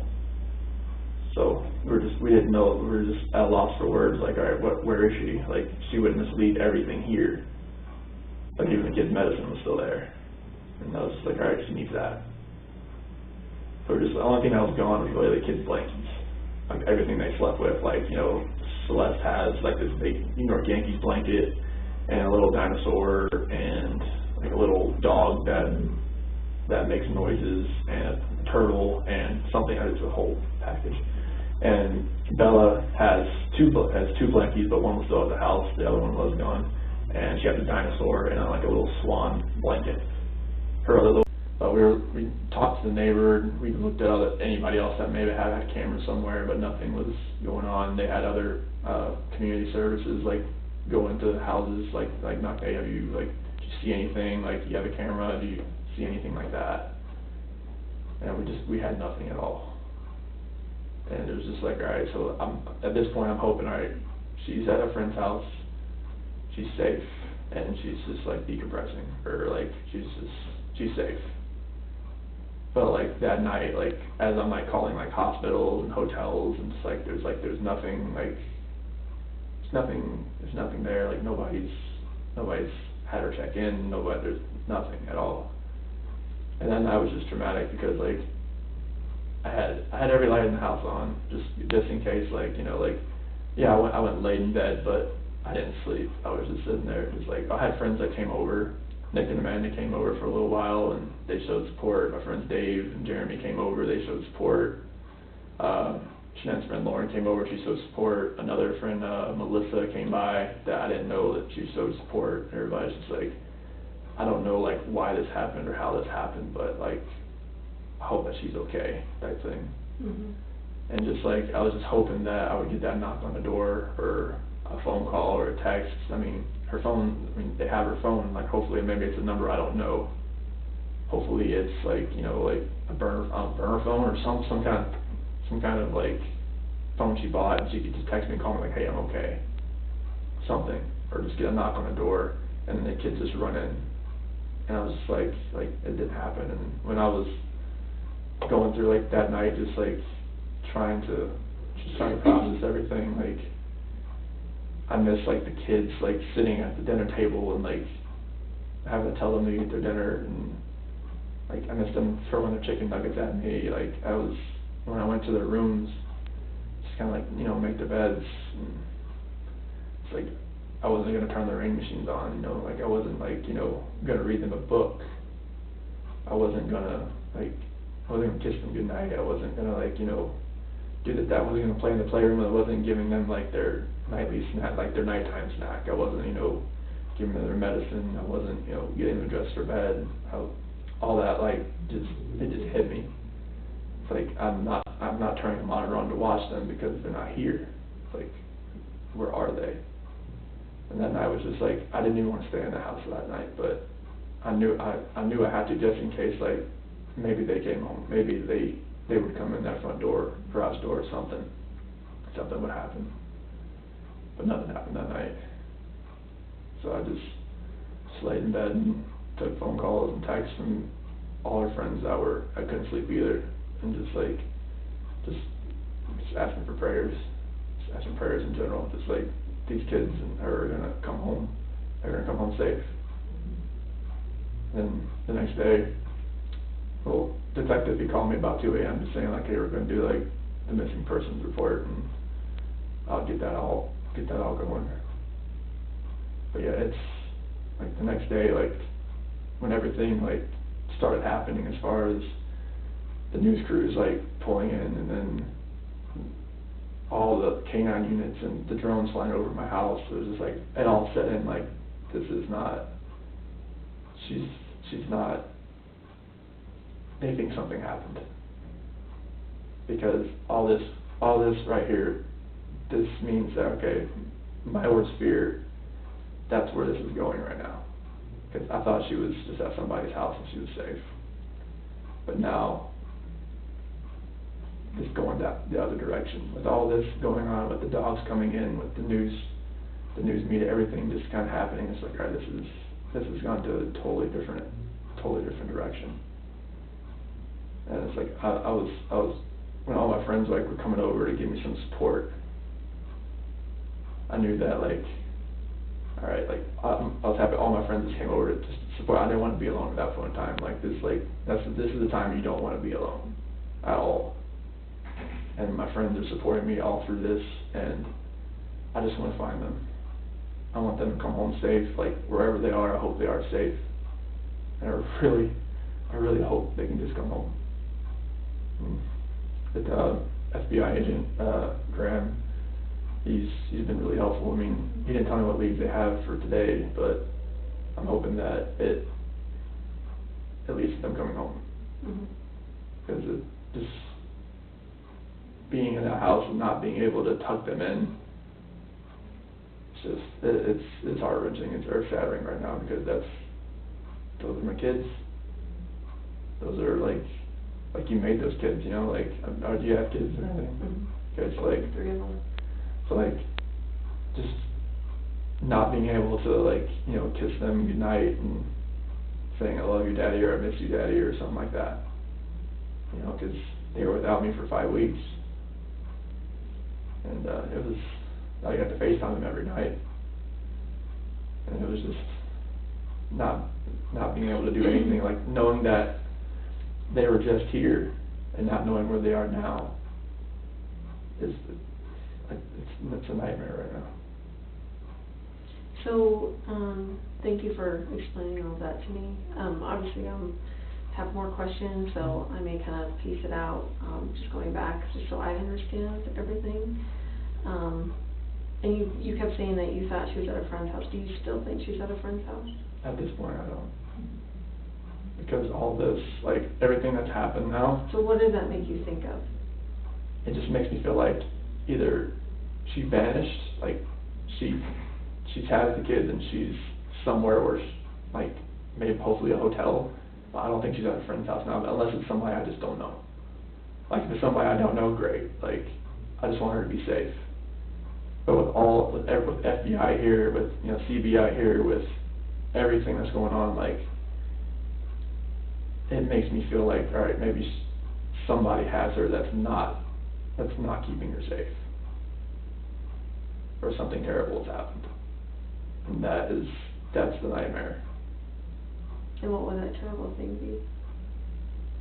That somebody hurt them.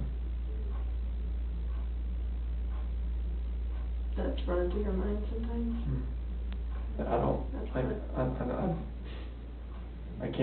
don't want that to run through my mind, but it's running through my mind that somebody has hurt them, and that they are not safe. And I really want them to be safe. I want them to come home. Right. Well, we want them to come home too. So let's kind of break it down back to when Shanann went to Arizona. So what was she in Arizona for? Thrive Local. Oh, okay. I saw that event down there with some of the upline leaders. Okay.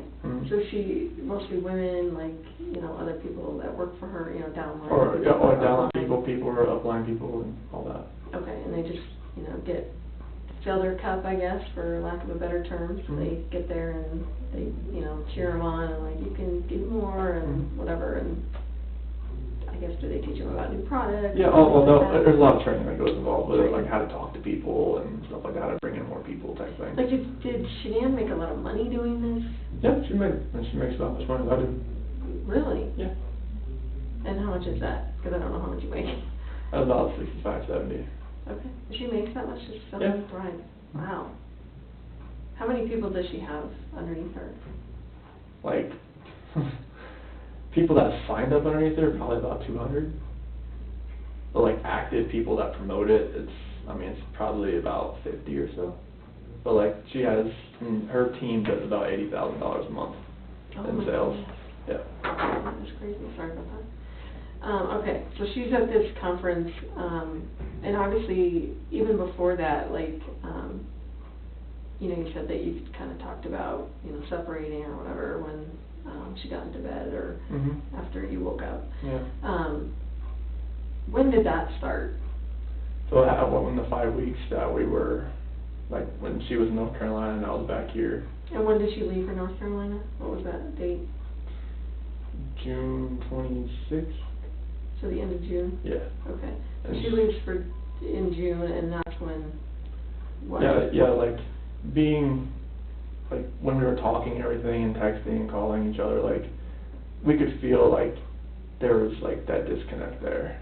And, like, over that period of time, like, our conversations were shorter, text messages were a little bit less, you know, like more like emotional type thing, you know, less lovey-dovey type things. So explain, like, even before June, was there any other issues as far as your relationship goes? Or, I mean, everyone goes through ups and downs in marriage, but... Yeah, I mean, like over a year ago, you know, it's more of like, you know, I could see that maybe it wasn't like as hot and heavy as like, you know, as it was when we first met, you know, that spark and everything like that. But like you say, ups and downs, marriages, like, you know, they have their lulls and they have their highs.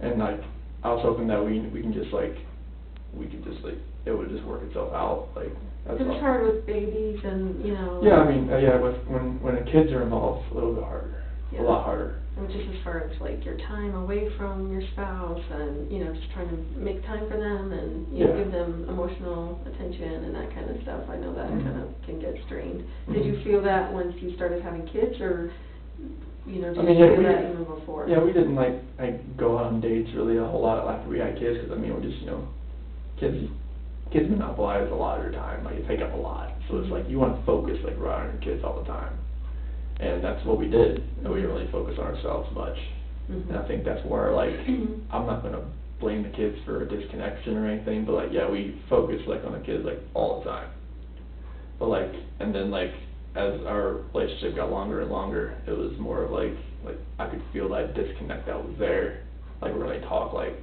we didn't have those deep conversations anymore, like, you know, anything like that. But like that's when it kind of all started, and I was hoping that, you know, maybe it just worked itself out. And being like, those 5 weeks when she was in North Carolina and I was here, like, I could feel it more. Like, tell me about that. What do you mean by that? So like, you could feel like the disconnect more, like, in the conversations we were having, and like, they were just short, and like, it felt like, you know, like when we were texting each other, and nothing was the same as far as that goes. Like, calling each other, nothing was the same. And when I got there, that's when you can kind of all, like, when we were talking, it was just, nothing was... Yeah, tell me about that. Like, what did it seem like when you got out there finally? Yeah, like, when I got out there, it was just like, you could feel like, you know, you get to the airport, you know, just wrap the kids, like, around, they come running through the alarm and everything, they were running through a place they couldn't even run into. And gave them a big old hug and everything, and then, like, gave Shanann a hug and everything, and just, like, you can just feel it start from there, like, everything just felt, like, different. Like, Did you kiss or anything? We kissed right then, but, like, after that, it was just, like, every night, it was more of, like, we talked, but it was, like, mainly it was through text. Like, when you were there? Yeah, because it was more like, whenever we would talk about, like, how we were feeling, it was more of, like, we were just text back and forth type of thing, because like that's how we could get our feelings more across, because her mom, everybody was still there, like we weren't really alone because her parents were there. So tell me about, like, when did that first text, you know, like, what was that first text like as far as, like, one of you, you know, deciding to talk to the other one about maybe separating or, you know, not feeling great about your relationship or whatever, like, who was that first person that sent that text, and what did that text look like? It was probably on her phone, but it was, so when I got there, it was July 31st, went to the beach August 1st, and her dad was there for a few days, and then her mom came down. So we were never really, like, alone together. So that's why some of our conversations were through text as far as that goes. So while you're both there together, you're Yeah. still texting each Yeah. other about stuff. And what were those texts about? Like, what did they say? It's just kind of like, you know, where's our relationship going type thing. Like, where, like, if we're bringing a third kid into this world, like, what's our relationship gonna look like? Like, is it gonna be, are we gonna work this out? Or is this gonna lead to a separation? Is this gonna lead to where, like, we stay together and be civil with the kids? Or are we gonna be our separate ways and stuff like that? And what was her reaction to all of that? It was, I mean, it was emotional, it was a lot of crying, it was just like, I'm not sure, like, how to word that, but it was more of a, what are we gonna do? Like, how are we gonna make this work? So your wife wanted to make it work. Like, we both wanted to see, like, alright, is this going to make it work? Is this gonna work? Like, are we still at that point in our relationship where we're gonna make this work? So, like, when she went to Arizona, she confided in a bunch of her friends as far as, like, what was going on, as far as, like, where our relationship was. And how do you know that? Once this disappearance happened, like, they knew, like, I didn't know if they knew or not. They reached out to you and told you that they knew, or? Well, I told them, like, you know, we were, you know, gonna go through, like, with a separation and everything, like, oh, we knew you guys were having some issues there and everything. I'm like, oh, okay, I didn't know. Did they tell you what Jan had said? No. They just said they saw her, like, and her emotional state, it wasn't the same as far as, like, they could tell something was, like, it was different about her. So in North Carolina, is that the first time you guys have ever talked about maybe not being together and maybe, you know, figuring out life separately? Yeah. Okay. And was that more, would you say, you bringing it up to her, or her bringing Me bringing it up to her. Okay. Okay. Did she ask you why, like, why now, you know, or how that yeah. kind of stuff? So Yeah. what did you say back to her? Yeah, it was more of just like, I didn't feel that connection anymore, like, Like fell out of love kind of thing, or? Well, yeah, How would you describe it? Yeah, it was more of like, I don't feel the same way that I used to.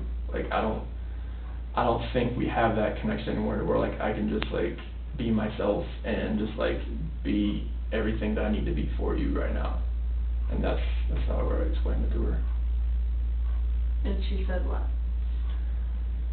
She didn't, like, know really what to say. It was just like, I don't know, I didn't see it, but it's like, I want to work on it, and I want to see where this can go. Like, if we can fix it, like either through a book or, like, counseling or...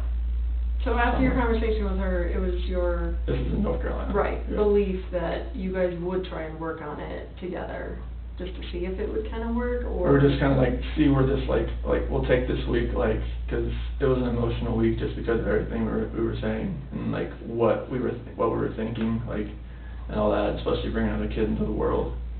It's like, we want that environment to be as, like, healthy as possible. Sure. Did you guys, I'm sorry, it's freezing in here, I'm Not if gonna pump this up a little bit. Did you guys sleep in the same bed while you were there? In North Carolina, yeah. Yeah, like, there was a couple, I slept in the kids' room one time, and I slept on the couch another time. Is it just because of the tension? Yeah, there's tension in there. That's good. And then when we got here, But when you're there, like, did you guys have sex at all, or? No. No? Okay. Were you guys affectionate after the kiss at the airport? Not really. Okay. That's where we could feel like it wasn't really there at that point in time. Okay, and up until the point where she left, was it, you know, affectionate and? No. I mean, what was your sex life like?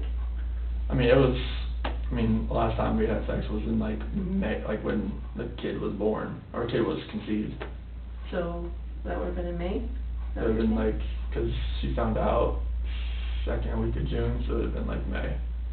saying? And was there a celebration or something that, you know, did you guys go out? Did you have a date? Did you? No, she got me a few shirts that, you know, had like a, you know, it said like Dad, Code of Fishing F3 type thing. She had a couple shirts made, all of one of them was a back rub type thing. But as far as when you had sex in May, like, what, was there something special about that? Like we had, you know, talked about like having, like going through pros and cons of having another child, but like we didn't like have like a celebration like of having sex. So you guys so you were talking about maybe having another kid? Yes. And then you were actually trying that night to have another kid? Yeah, I think after we waited until she was like when she was like ovulating type thing. Was she keeping track of that? She always has that on her phone. It's like OCD, it's right? like a cycle tracker Okay. type thing, and it tells you. Okay. So did you find that sex was more like a job, or did you really enjoy it with your wife as far as?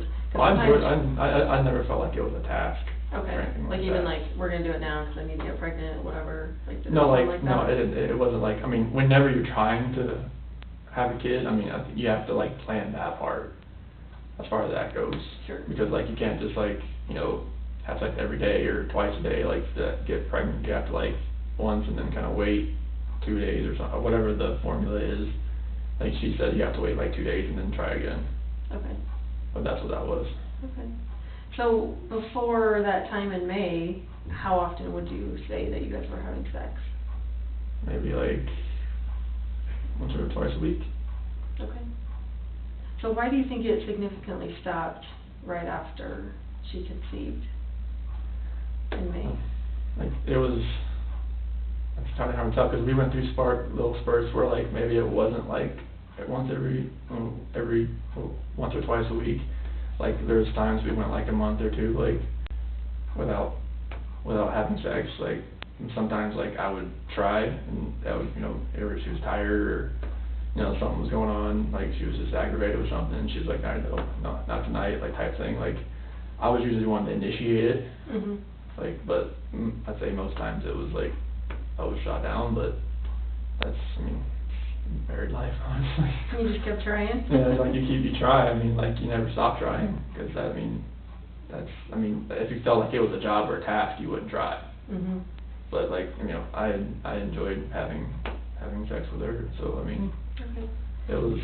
As far as like, North Carolina goes, like when you guys kind of broached the subject of maybe, you know, separating or whatever, did she accuse you of, you know, because, I mean, I think it would be a normal wife's reaction to be like, who is it? Like, you know, like, who's the chick or whatever. Yeah, I mean, like that kind of came up, you know, like, and I was just like, you know, that would never happen. Like, you know the kind of guy I am. Like, I was at one of my friend's house, Jeremy, and he said, like, you know, you're the type of guy that I could send you with my wife for a week and know nothing was going to happen, type thing. Like, people know the kind of person I am.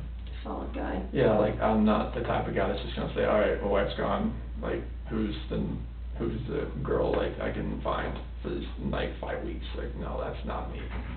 Like, I respect my wife, and she respects me. Like, there's no anything that she could, like, if she's somewhere safe right now, like, I don't think it would be with a guy.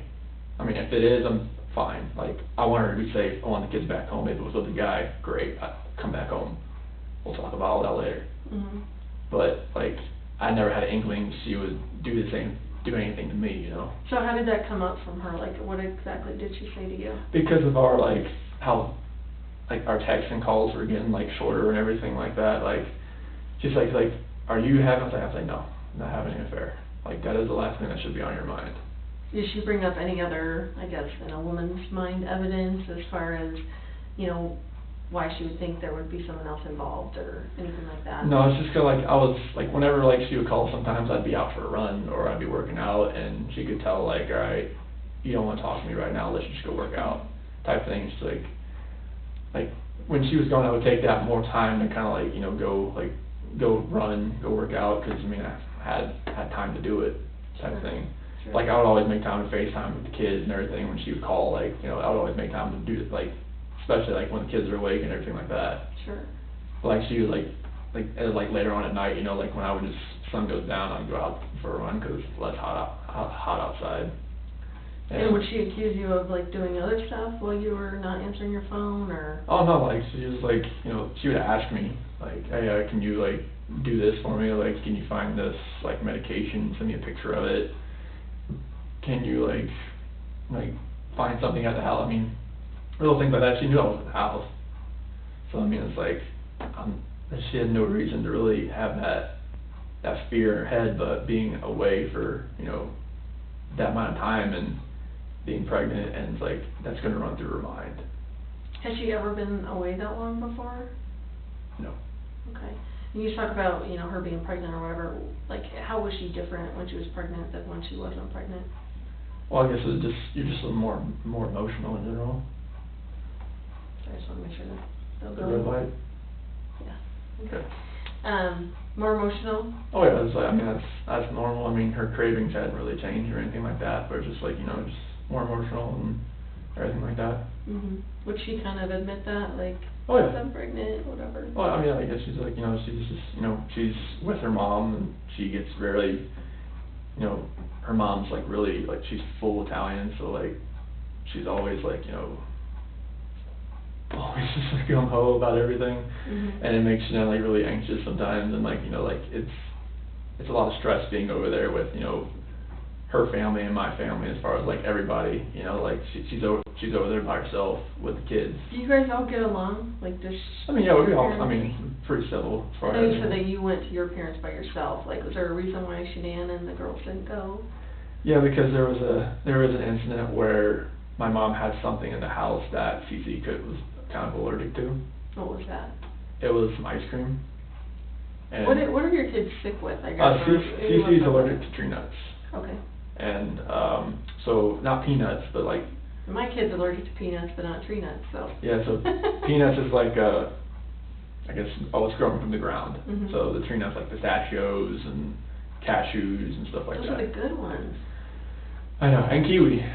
Oh, Kiwi's goodness. like grown, like, I guess the spores have like something that's related to tree nuts, found out the hard way Really? as well.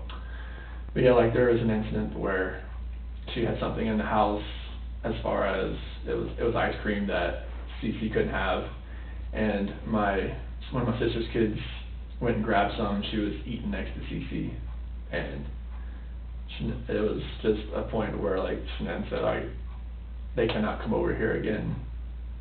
Since, I mean, because Cece's the one that kind of would lunge, as she would just grab. Like, I mean, Oh. if my sister's kid had, It would you happen know, so fast you wouldn't even be able to. you don't know, because I mean, like, how we figured out tree nuts was an issue is because Cece had a little sliver of a cashew one day, a sliver, and made her react. And her reactions got worse over her last panel was like a month, 2 months ago or something like that.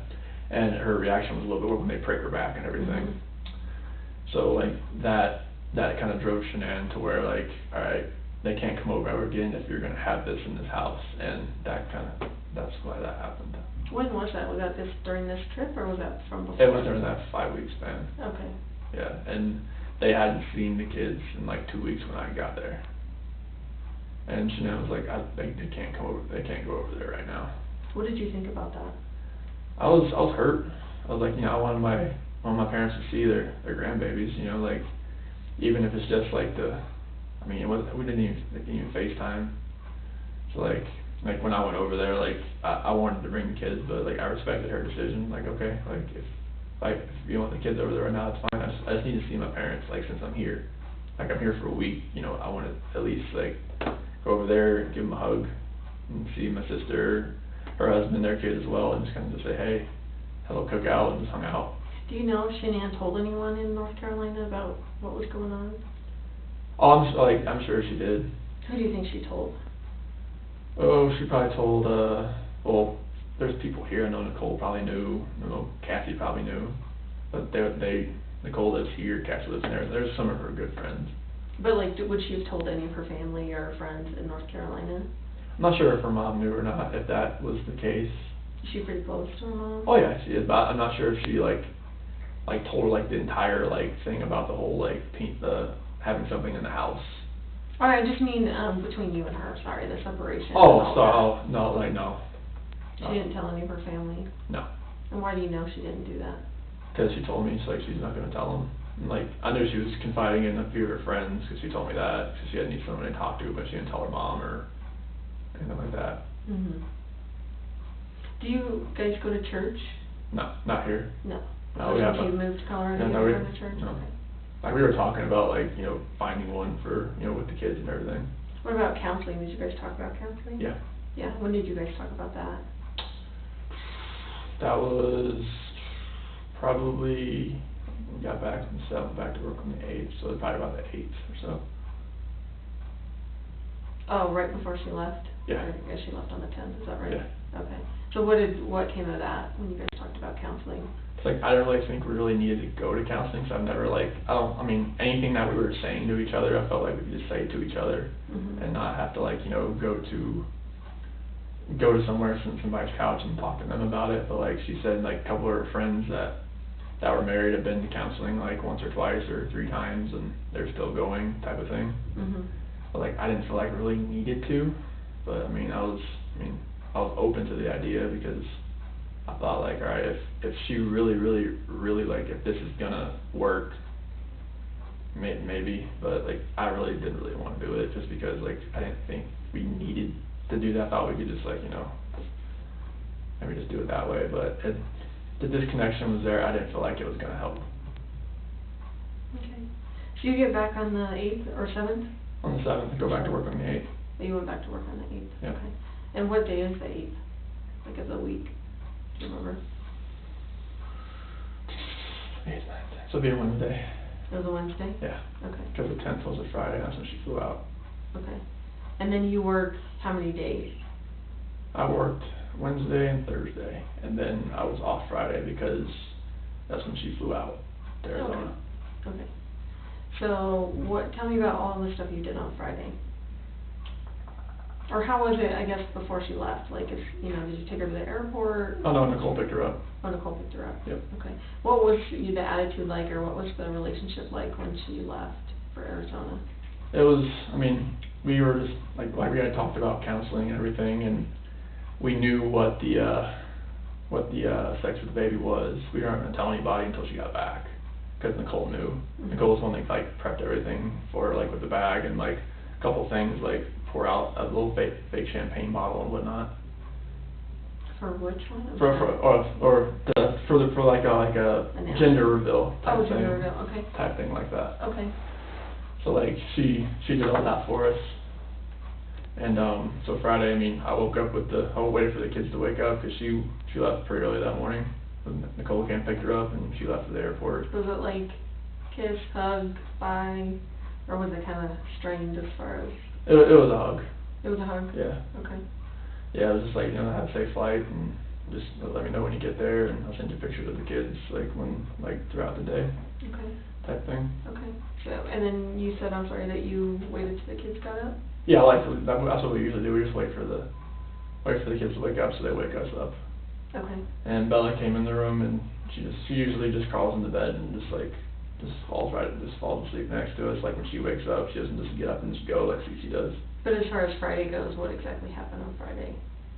So we just pretty much hung out around the house, just playing around. We went to a grocery store, went to get my glasses, got some cracks in the frame. We went to Target.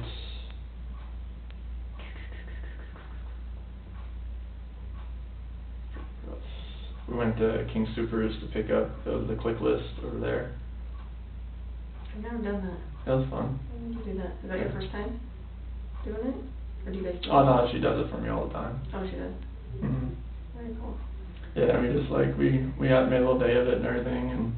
So, and I'm sorry, do your kids go to preschool or daycare? Primrose. Is that a preschool or a daycare? It's a little bit of both, depending on your age. Okay. Because they have up to 6 months.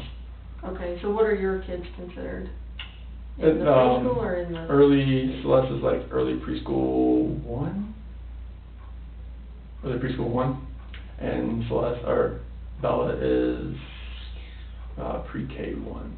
So is it like you can drop your kids off before school starts, like, and they will like Oh, yeah. have a daycare, and then you Oh yeah, it's go like, to well, it's school like you and- go into like they'll have like a room, like sometimes they'll only have a few teachers there at 6:30 in the morning type thing. Oh, okay, you're right, and they combine most of the classes and stuff, because Mhm. there's not that many kids there. So where is this Primrose at? Is that in? Erie. In Erie? Yeah. Is there only one there in Erie?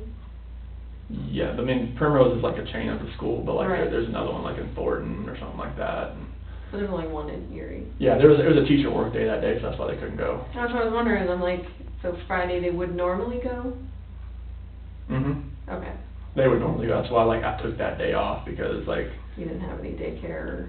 because she was leaving so early and whatnot. But yeah, we just played around that day and just I mean we went to a couple of different places and. And do the kids go 5 days a week there, or how often do they go to? Oh, they, yeah, 5 days a week. 5 days a week, and what is the normal time that they go from like 8 to? Depending on when they kind of wake up and get ready, usually by 7:30, like 4. 7:30 to 4? Yeah, Okay. somewhere around there. And is this because Shanann is doing her Thrive stuff and you're at work at the Mhm. oil field? Mm-hmm. Okay, Yeah, it's like when they're at school, she can really concentrate sure. on all that stuff right now. Does she pretty much work from home? Oh yeah, Or she can work from anywhere. But does she normally work like from a computer at home, or is she? She just works from her phone. I mean, she uses Her a phone. computer, but she uses her phone mostly. Isn't that amazing? Yeah, I mean, you can do anything from those things. That's crazy. Okay, so you hang out, you guys are running errands, Target, grocery store, that kind of stuff. What time do you think you get home on Friday? Probably about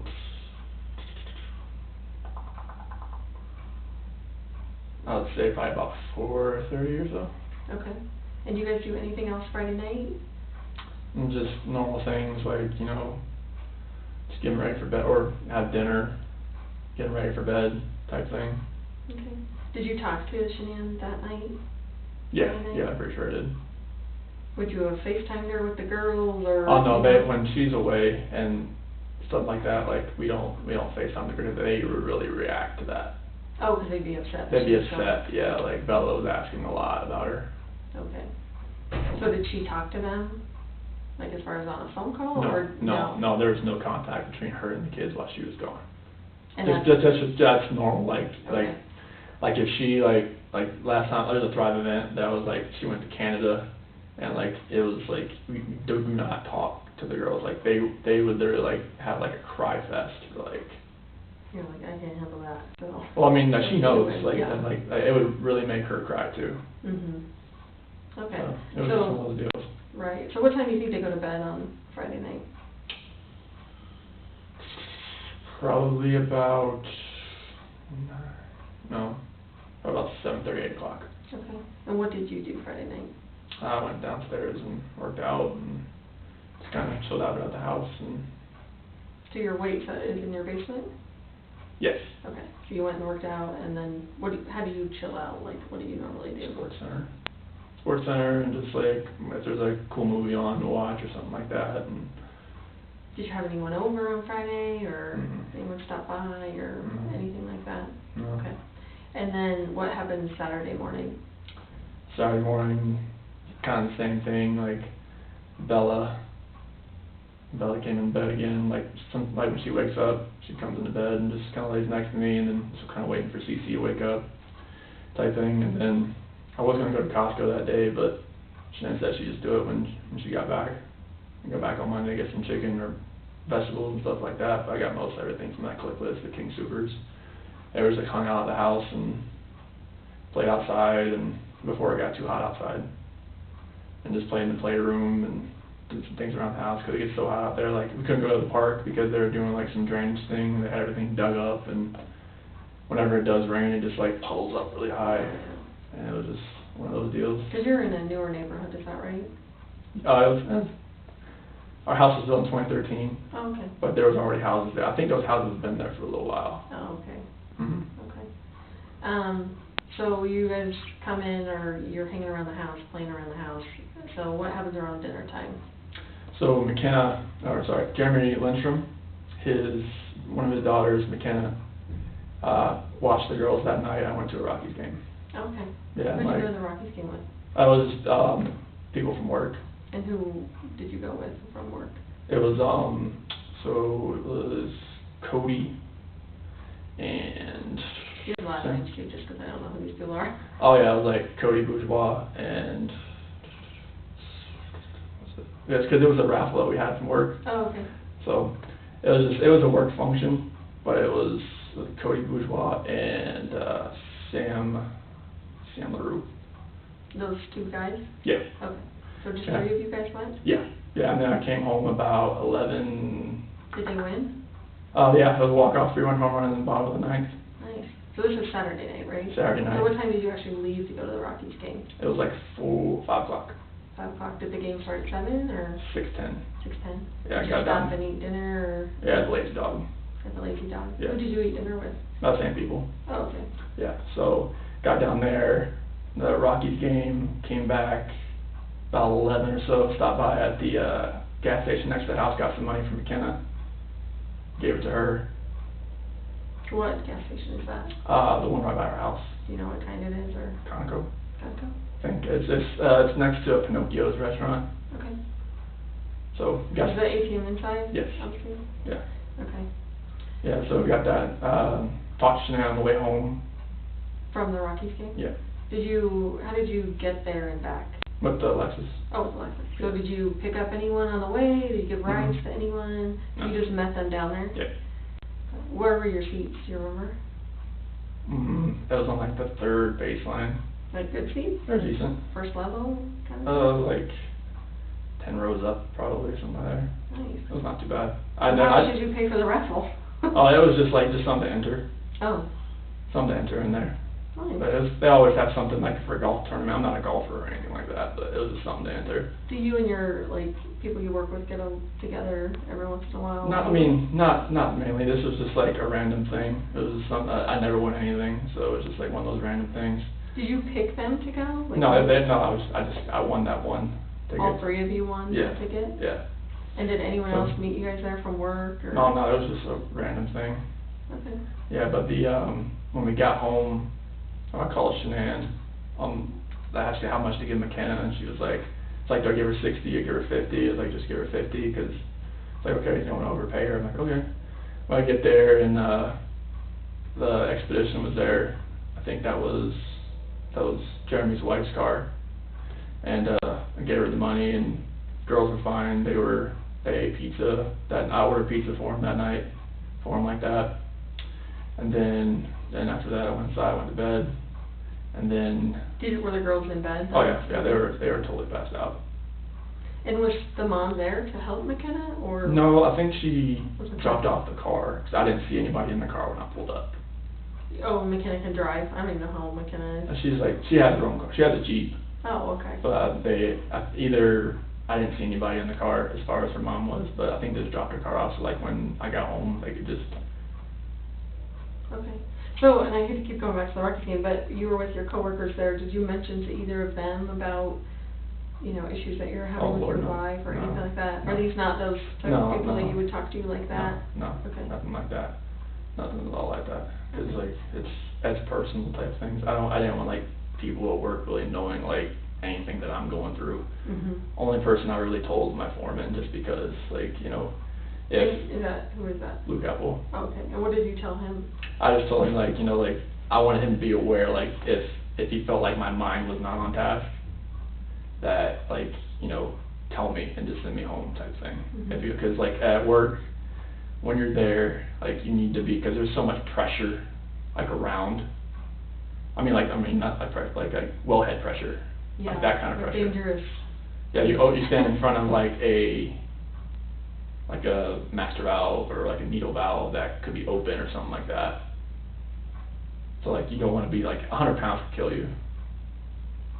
But I work around stuff that has So did he valves. ask you why would your mind not be right? I told him my wife and I are we're going through a few things right now, and that separation has been on the table. I don't want you to know my mind's gonna be on task, and I wanted him to know if you see anything that I'm doing that you don't like, just let me know. Because my foreman, he's the one that's gonna, like, he's the one giving my performance reviews, he's my boss. Is he out there when you're working and stuff? He's in the office mainly, but he's one of the foremen that likes to go out to the field. Because he may see you out there. Yeah, oh yeah, like, he likes to, like, if he has, like, meetings or whatnot, like, he likes to, or when he's done with meetings, he likes to get out of the office. So what was his reaction to you when you told him that? It's like, you know, just let me know if anything happens, and like, you know, like, I won't tell anybody on the team or anything, like our team, because like that's a personal issue, so like, you know, I'll just keep me in the loop. Okay. Type deal. And when you get home from the Rockies game, both girls are in their own bed? Oh yeah. They always sleep in their own bed? Oh yeah. Okay. So do they have separate bedrooms? Yes, they have a joint bathroom. Okay. Jack and Jill. Okay. So tell me about Sunday morning when you wake up. So Sunday morning, we wake up like normal, and like Bella actually goes into Cece's room and wakes her up this time. Okay. So it happens. But yeah, so that happens, and then we go downstairs and watch Bubble Guppies and stuff like that. And I put in bed a little early that day because Jeremy's son, Caden, called Buddy, he's turned 4. Wait, are you talking about Sunday night already? No, it's like Sunday afternoon. Oh, you put him in bed for a nap? Nap, yeah. Oh, okay. Yeah, nap time. Yeah, they have a nap in the middle of the day. That's the best, yeah. Yeah. Okay. So they, we go over there, after a nap, I wake them up, we go straight there. What time is that, you think? So the part of that 1, I woke them about 12:30, type deal. Do you guys have a present for this little guy? Or Yep. how'd you get the present? Oh, we went to Target that day, and I got him a little dinosaur car. Okay. Yeah. So earlier before their naps, you went Yes. to Target? Yeah. Okay. When we got the dinosaur car. Do you go anywhere else besides Target?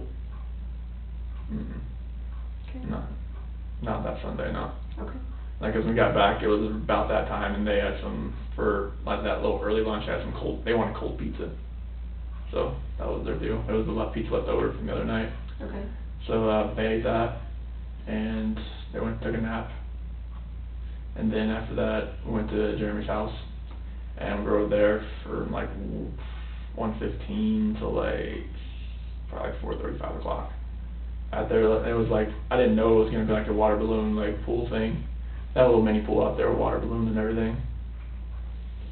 And what do you mean that, like you didn't bring swimsuits? I didn't have swimsuits or water shoes with me or anything like that. Okay. So like it was, You just get their clothes wet? yeah, Okay. type deal. They love that. Oh, Cece loves just getting in the water. Bella was more like taking the water balloons out and just like, you know, spraying them everywhere, type deal. Okay. So you get home about what time, you think? About 4:30, 5 o'clock. Okay, so what happens after that? Immediately just put them in the shower and try to wash them off, because they had, you know, sand and everything, because they had a little sandbox over there, like with their little playground. And so I just put them in the shower immediately, just wash them off. They can usually like wash their hair by themselves and whatnot, so. So are you in the shower with them? I'm or- on the outside. On the outside? Yeah, I'm just like, I let them kind of do their thing and wash them up and everything and get them dried off, put some lotion on, pajamas, go downstairs. They wanted pizza again, so cold pizza. What kind of pajamas did you put on them? Just with nightgowns. What did those look like? It's probably, I think Celeste had like a pink one with like little, like a drawing of like a bird or something like that. Okay. And Bella, it might have been one that said like believe on it, or it was a multicolored one, might have had a unicorn on it. Okay. They have so And- many of those nightgowns. I don't know, is it a dress or are they pants for the shower? No, it's like a dress. Like, But it's yeah. like, yeah, it just kinda like falls down to their knee. It's hot, so they sleep hot, they sweat like crazy. Okay. Do they take their pajamas off at all during the night? No. When they're normal? Cece has a nighttime diaper. She sleeps in a nighttime diaper. But she, I mean, as far as getting hot and stuff, they don't like strip their clothes off in the middle of the night because they get hot or anything, No. or do they? No, I've never seen them do that, unless they have pants on. Like if they have like they have like their mermaid pajamas that has like a t-shirt and pants, they'll take that off. The shirt part? The pants. Oh, the pants. Yeah, because they get so hot. Right. So the, Oh, I've never heard that yet, that noise. Great stuff out behind you. Is that what was beeping? No, it was just like, maybe it Oh. was like that getting hit or something like that. No, I wasn't touching it. No, like in another room, I noticed in another room, Oh. they always have that. Yeah. They all have that. Okay, so you get him in their pajamas, And feed him dinner feed him and dinner. FaceTime, Shanann's parents. So not Stan, just her parents? Yeah, her parents. Okay, perfect. Yeah, so they FaceTime them for a little while, and after that, they sit on their couch, they have a Minnie Mouse, Cece has a Minnie Mouse couch, and Bella has a Sophia, the first couch, and they chill there and give them a little snack, and Celeste has some vanilla wafers, Bella has some chips, and then they each wanted the switch after they were done, so, sorry. Bella had vanilla wafers after that, and Cece had some, like, Cheez-Its or something like that. Okay. And then, after that, just brushed their teeth and got them ready for bed, and they both used the potty, and like they normally do, and put them in bed. Okay. Do they normally go to bed right away, or? Well, they lay in bed, like, they don't get out, like, once the rain machines are on and lights are out, like, Bella came out twice that time, just 'cause she knew, like, Shanann was coming home. Like, I told her, like, alright, she'll be home Monday, Mhm. type thing, 'cause, like, Shanann's not gonna just go in there and wake her up at, like, in the middle of the night, type thing. Mhm. So, like, I told her she'd be home, and she knew, When like, you wake up. yeah, she knew, like, alright, time yet? Like, she comes out, like, she home yet? Like, no, baby, just, when you wake up, okay, when you wake up, okay. About two times she came out asking about that, but Celeste she hasn't done that yet. So as far as, you said you talked to Shanann at least one time to ask about how much to pay McKenna. Yeah. Did you talk to Shanann any other time? Oh, yeah, like, during the day Sunday. Okay, and how was that? It was just fun, just talking about the kids and, like, you know, texting back and forth. I don't have much signal over at Jeremy's house, there's like a dead zone on Erie Parkway over there somewhere. Did you send her pictures of the kids Yep. at the party and Mhm. stuff like that? Yeah. Okay. And was she happy about that? Was she I was like, upset yeah, or upset, I or? miss them, type thing, you know. Mhm. Yeah, but like, I sent her pictures while she was gone. What about like phone calls? Did you guys have any phone calls? Yeah, we had a few. I couldn't call her over there, 'cause it was bad signal area, I barely get the text messages out. But yeah, I Like mean. you didn't call her at Jeremy's, is that what you're saying? Yeah, I couldn't, 'cause. But the other time, like Saturday night? Oh yeah, like everything, yeah, we just, you know, talked and asked how everything went and everything like that, and once I got him home, like, after the party and got him to bed and everything, told, you know, Bella's like, she knows you're coming home, and she's ready and everything, and she was texting me, like, about, like, 'cause the power went out, I guess, in Arizona because of the dust storms, and her friend, Addie and Cindy, like, they paid for dinner and stuff like that, and, yeah, Nicole and her were at the airport, and Addie's plane got delayed, and they were hoping theirs weren't getting delayed, but it ended up getting delayed. So what, like, if you could have taken her pulse then, like, how was she as far as communicating with you? Was she, you know, like same old Shanann, or was she still kind of upset, or I mean, it's distant, kind of hard to tell through those texts, but like, she was ready to get home and see the girls and just be home. But as far as her relationship with you, how did that feel to you? I mean, it felt like she did when she left, like, it felt like, you know, like, she was, like, in that state of mind where, like, okay, she decided to be home, like, maybe she, like, it's kind of hard to really tell, but through a text, but, like, she wanted to get home and see us, because she had been away, like, when she was in North Carolina 6 weeks, and then she comes home for 2 days and goes to Arizona, like, she only been home for, like, 2 days, Mhm. in a 6.5-week span. So she was just ready to be home, be with us, and just kind of like, just be around us. Mhm. So, what time was she originally supposed to be home? 11. Oh, 11? Yeah. Okay. So obviously that gets delayed till Yeah. whenever. Yep. She 1 got or- home, she didn't get home till like 2. She didn't leave there till like 11. I think they're an hour behind Okay, in Phoenix okay. at this time of year, 'cause they Did don't. she text you when she landed, or, I mean, did you know? No, when she was texted me headed? that it was delayed, and I think she texted me when she took off, but she didn't text me when she landed. Okay, I just felt her like get into bed. okay. And you said that was around 2, you think? 2 o'clock. And you know there was a doorbell thing, is that what you said? Yeah. At 1:48? Mhm. Describe the doorbell thing. So it's got like whenever like a proximity, like she walks up. Like a motion thing? Yeah. Okay. And now, is that tied to like a home security system, or is it just Ours. a single doorbell thing? The doorbell like records it on to the our control panel. So it's all tied together? Yeah. Like garage alarms? Yeah, door everything, alarms, yeah, window, whatever? Well, there's no windows, but just like, Okay. there's a living room like motion thing and a basement motion. And like we have open and shut sensors on the basement door and the rear sliding door, and obviously the front door and both garage doors. So is it anytime they're open, or just if they're Anytime open they're for an open. Both. extended period of time? So like, if the door is left open, after a certain amount of time, it'll say, the front door at 2825 Saratoga Trail has been left open. So did it alert you that she was outside using the keypad to get in when she got home, or? No, it picked her up walking up to the door. And did it alert you that? When I saw it the next morning when Okay, I so woke like, up. it wasn't enough that it woke you up? Oh, as an no, alarm. no, it's very like a faint, like, ding, type thing. And what's the living room one? What's that for? It's just a motion detector, like if like you set alarm to away, like you know nobody's gonna be in the house, that's, you know, stuff like that. It'll pick that up and set alarm off. Is it on when you're home though? No, like if we set it to away while you're home, you're just gonna check the alarm. Okay, so you don't have any of those like active, I guess, when you're at Well, it's always active, but it's not set to, you can set it to away and stay or disarmed, but it's still gonna pick it up. Oh, okay.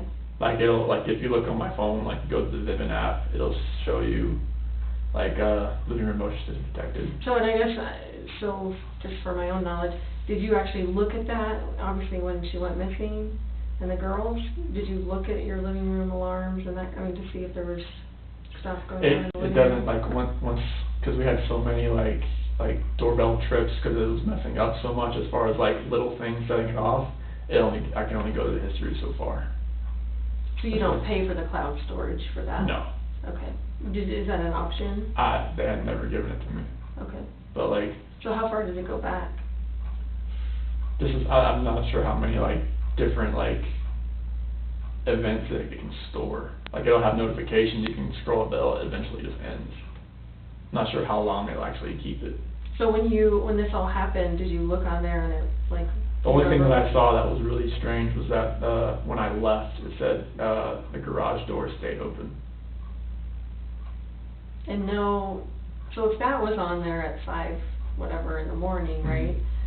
Wouldn't the other stuff still be there too that happened after? Like if there was motion in the living room or the basement or whatever? It should have been the only thing, there was like a basement door left open and garage door left open. Oh, when was the basement door left open? It was about the same time. 5:27? Yeah, it was like within a minute. And then what was the other one, did you say? That garage door left open. Was the basement door open when you went back? Not that I remember. Like when I got there, everything was shut, garage door was shut, basement door was shut. What, like, you go out to the basement, like, The is it basement a walkout? No, Oh, it's a garden level. okay. So there's like the windows, I mean, you can see the backyard. It's not like one of the ones that's like a normal one where it's like a deep dive, like where you have to look up to see like the level of the grass. So what's the basement door then, I guess Oh, so the basement door is, so like when you walk in you walk into the house through the garage, and then as you're walking to the living room, you take a right, and then that's the basement door that leads down into the basement. Oh, so that door has an alarm? That has a sensor that tells you when it's open, because you can, since it's a garden level basement, the windows, you can walk into the backyard and you can open a window. You don't have to dip down, you just open a window and you can walk in, type of thing. So there's an alarm on the There's interior door yeah. because Because like you could, in case an intruder came in yeah, through through the window, basement? yeah, like stuff like that. Okay. And that one went off too? Like, Yeah. was that before the garage or after the garage? Which I think one it was was, first? one was at 526, one was at 527. I think the 527 one was the garage and the 526 was basement left open.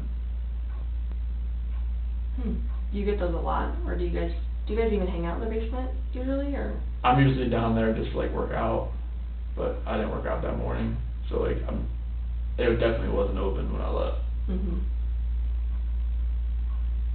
Okay. Sorry, That's okay. I got off track. You're fine. So, the Ring doorbell goes to your phone. Like, how do you log into that system? It's just an app. It's just an app. What is the app called? Vivint. And does she have that app as well? Yep. Okay. Should be on the phone. Is it your login? Is it her login? You guys Hers. have, oh, it's her login? Yep. So is it her email and password? What is her email? ShanannWatts@gmail.com. Okay. Do you know what her password is for that? It should be like 428-4915, capital S, lowercase w. Say that one more time. 428-4915, capital S, lowercase w. Okay. Is that what she uses for other stuff, or? Yes. Okay. Yes. Kind of common. Yeah, it's her. Her Yeah. go-to password? Yeah, it's a phone number. Okay. Okay. Oh, that makes sense. So, It's a phone number, not hers, but it's a phone number. right. Okay. So, I know, like, I have a Ring doorbell, and, like, our flag will set it off sometimes, you know? Yeah, that's why tick I took on. my flag down, because like it kept like, after we had like the camera reset, because it wasn't working for a little bit, it was picking up, I thought it was a flag, but like, it wasn't. It was like picking up just like the tree moving around Yeah. and the bush, like a branch or something or. The shadow or something, like, yeah, I feel like Yeah. ours does that too, so. Is that the system that was installed in the home when you moved in, or is that something that you guys We did. installed? When did you guys install that? I would guess 2 years ago. 2 years ago? I think. So are you completely asleep when she gets home? Yes. Do you hear her, like? I feel her. I felt her like get in. But as far as, like, was she putting away her luggage, you know, like? No. Like me, I'm crazy about, I need to unpack, like, the second I get home, no matter. It was if, like, it was 2 in the morning. really late, but like I don't know. You don't think she was unpacking No. suitcases No. or whatever? You think she just, like, No, her went up suitcase the is still stairs home. and? Her suitcase is still there. Okay, Yeah. okay. So she's one that would wait till the next morning when she woke up and Yeah. unpack her suitcase and Yeah. everything? Okay. And do There her are laundry. My thoughts. Chris repeats himself so much. I want them to come running through the door, throwing chicken nuggets at me. He says the same things every time he talks to someone, be it media or the police. During this interview, Chris verifies the girls had pizza Saturday night, Sunday morning before their nap, which was before the birthday party at Jeremy Lindstrom's, and then again Sunday after they got home from the birthday party. This could also mean Frank, Shanann's dad, had actually FaceTimed the girls because he said they were eating cold pizza. I know a few people who doubt he called them that night. Something else I noticed he told Tammy Lee was that the basement door gave an alarm at 5:26 a.m. He then went on to say it's a garden-level basement and someone can walk through the window and walk into the house. I wonder who did that. But I think we know. Chris also said he didn't work out that morning, but in another interview he said he had.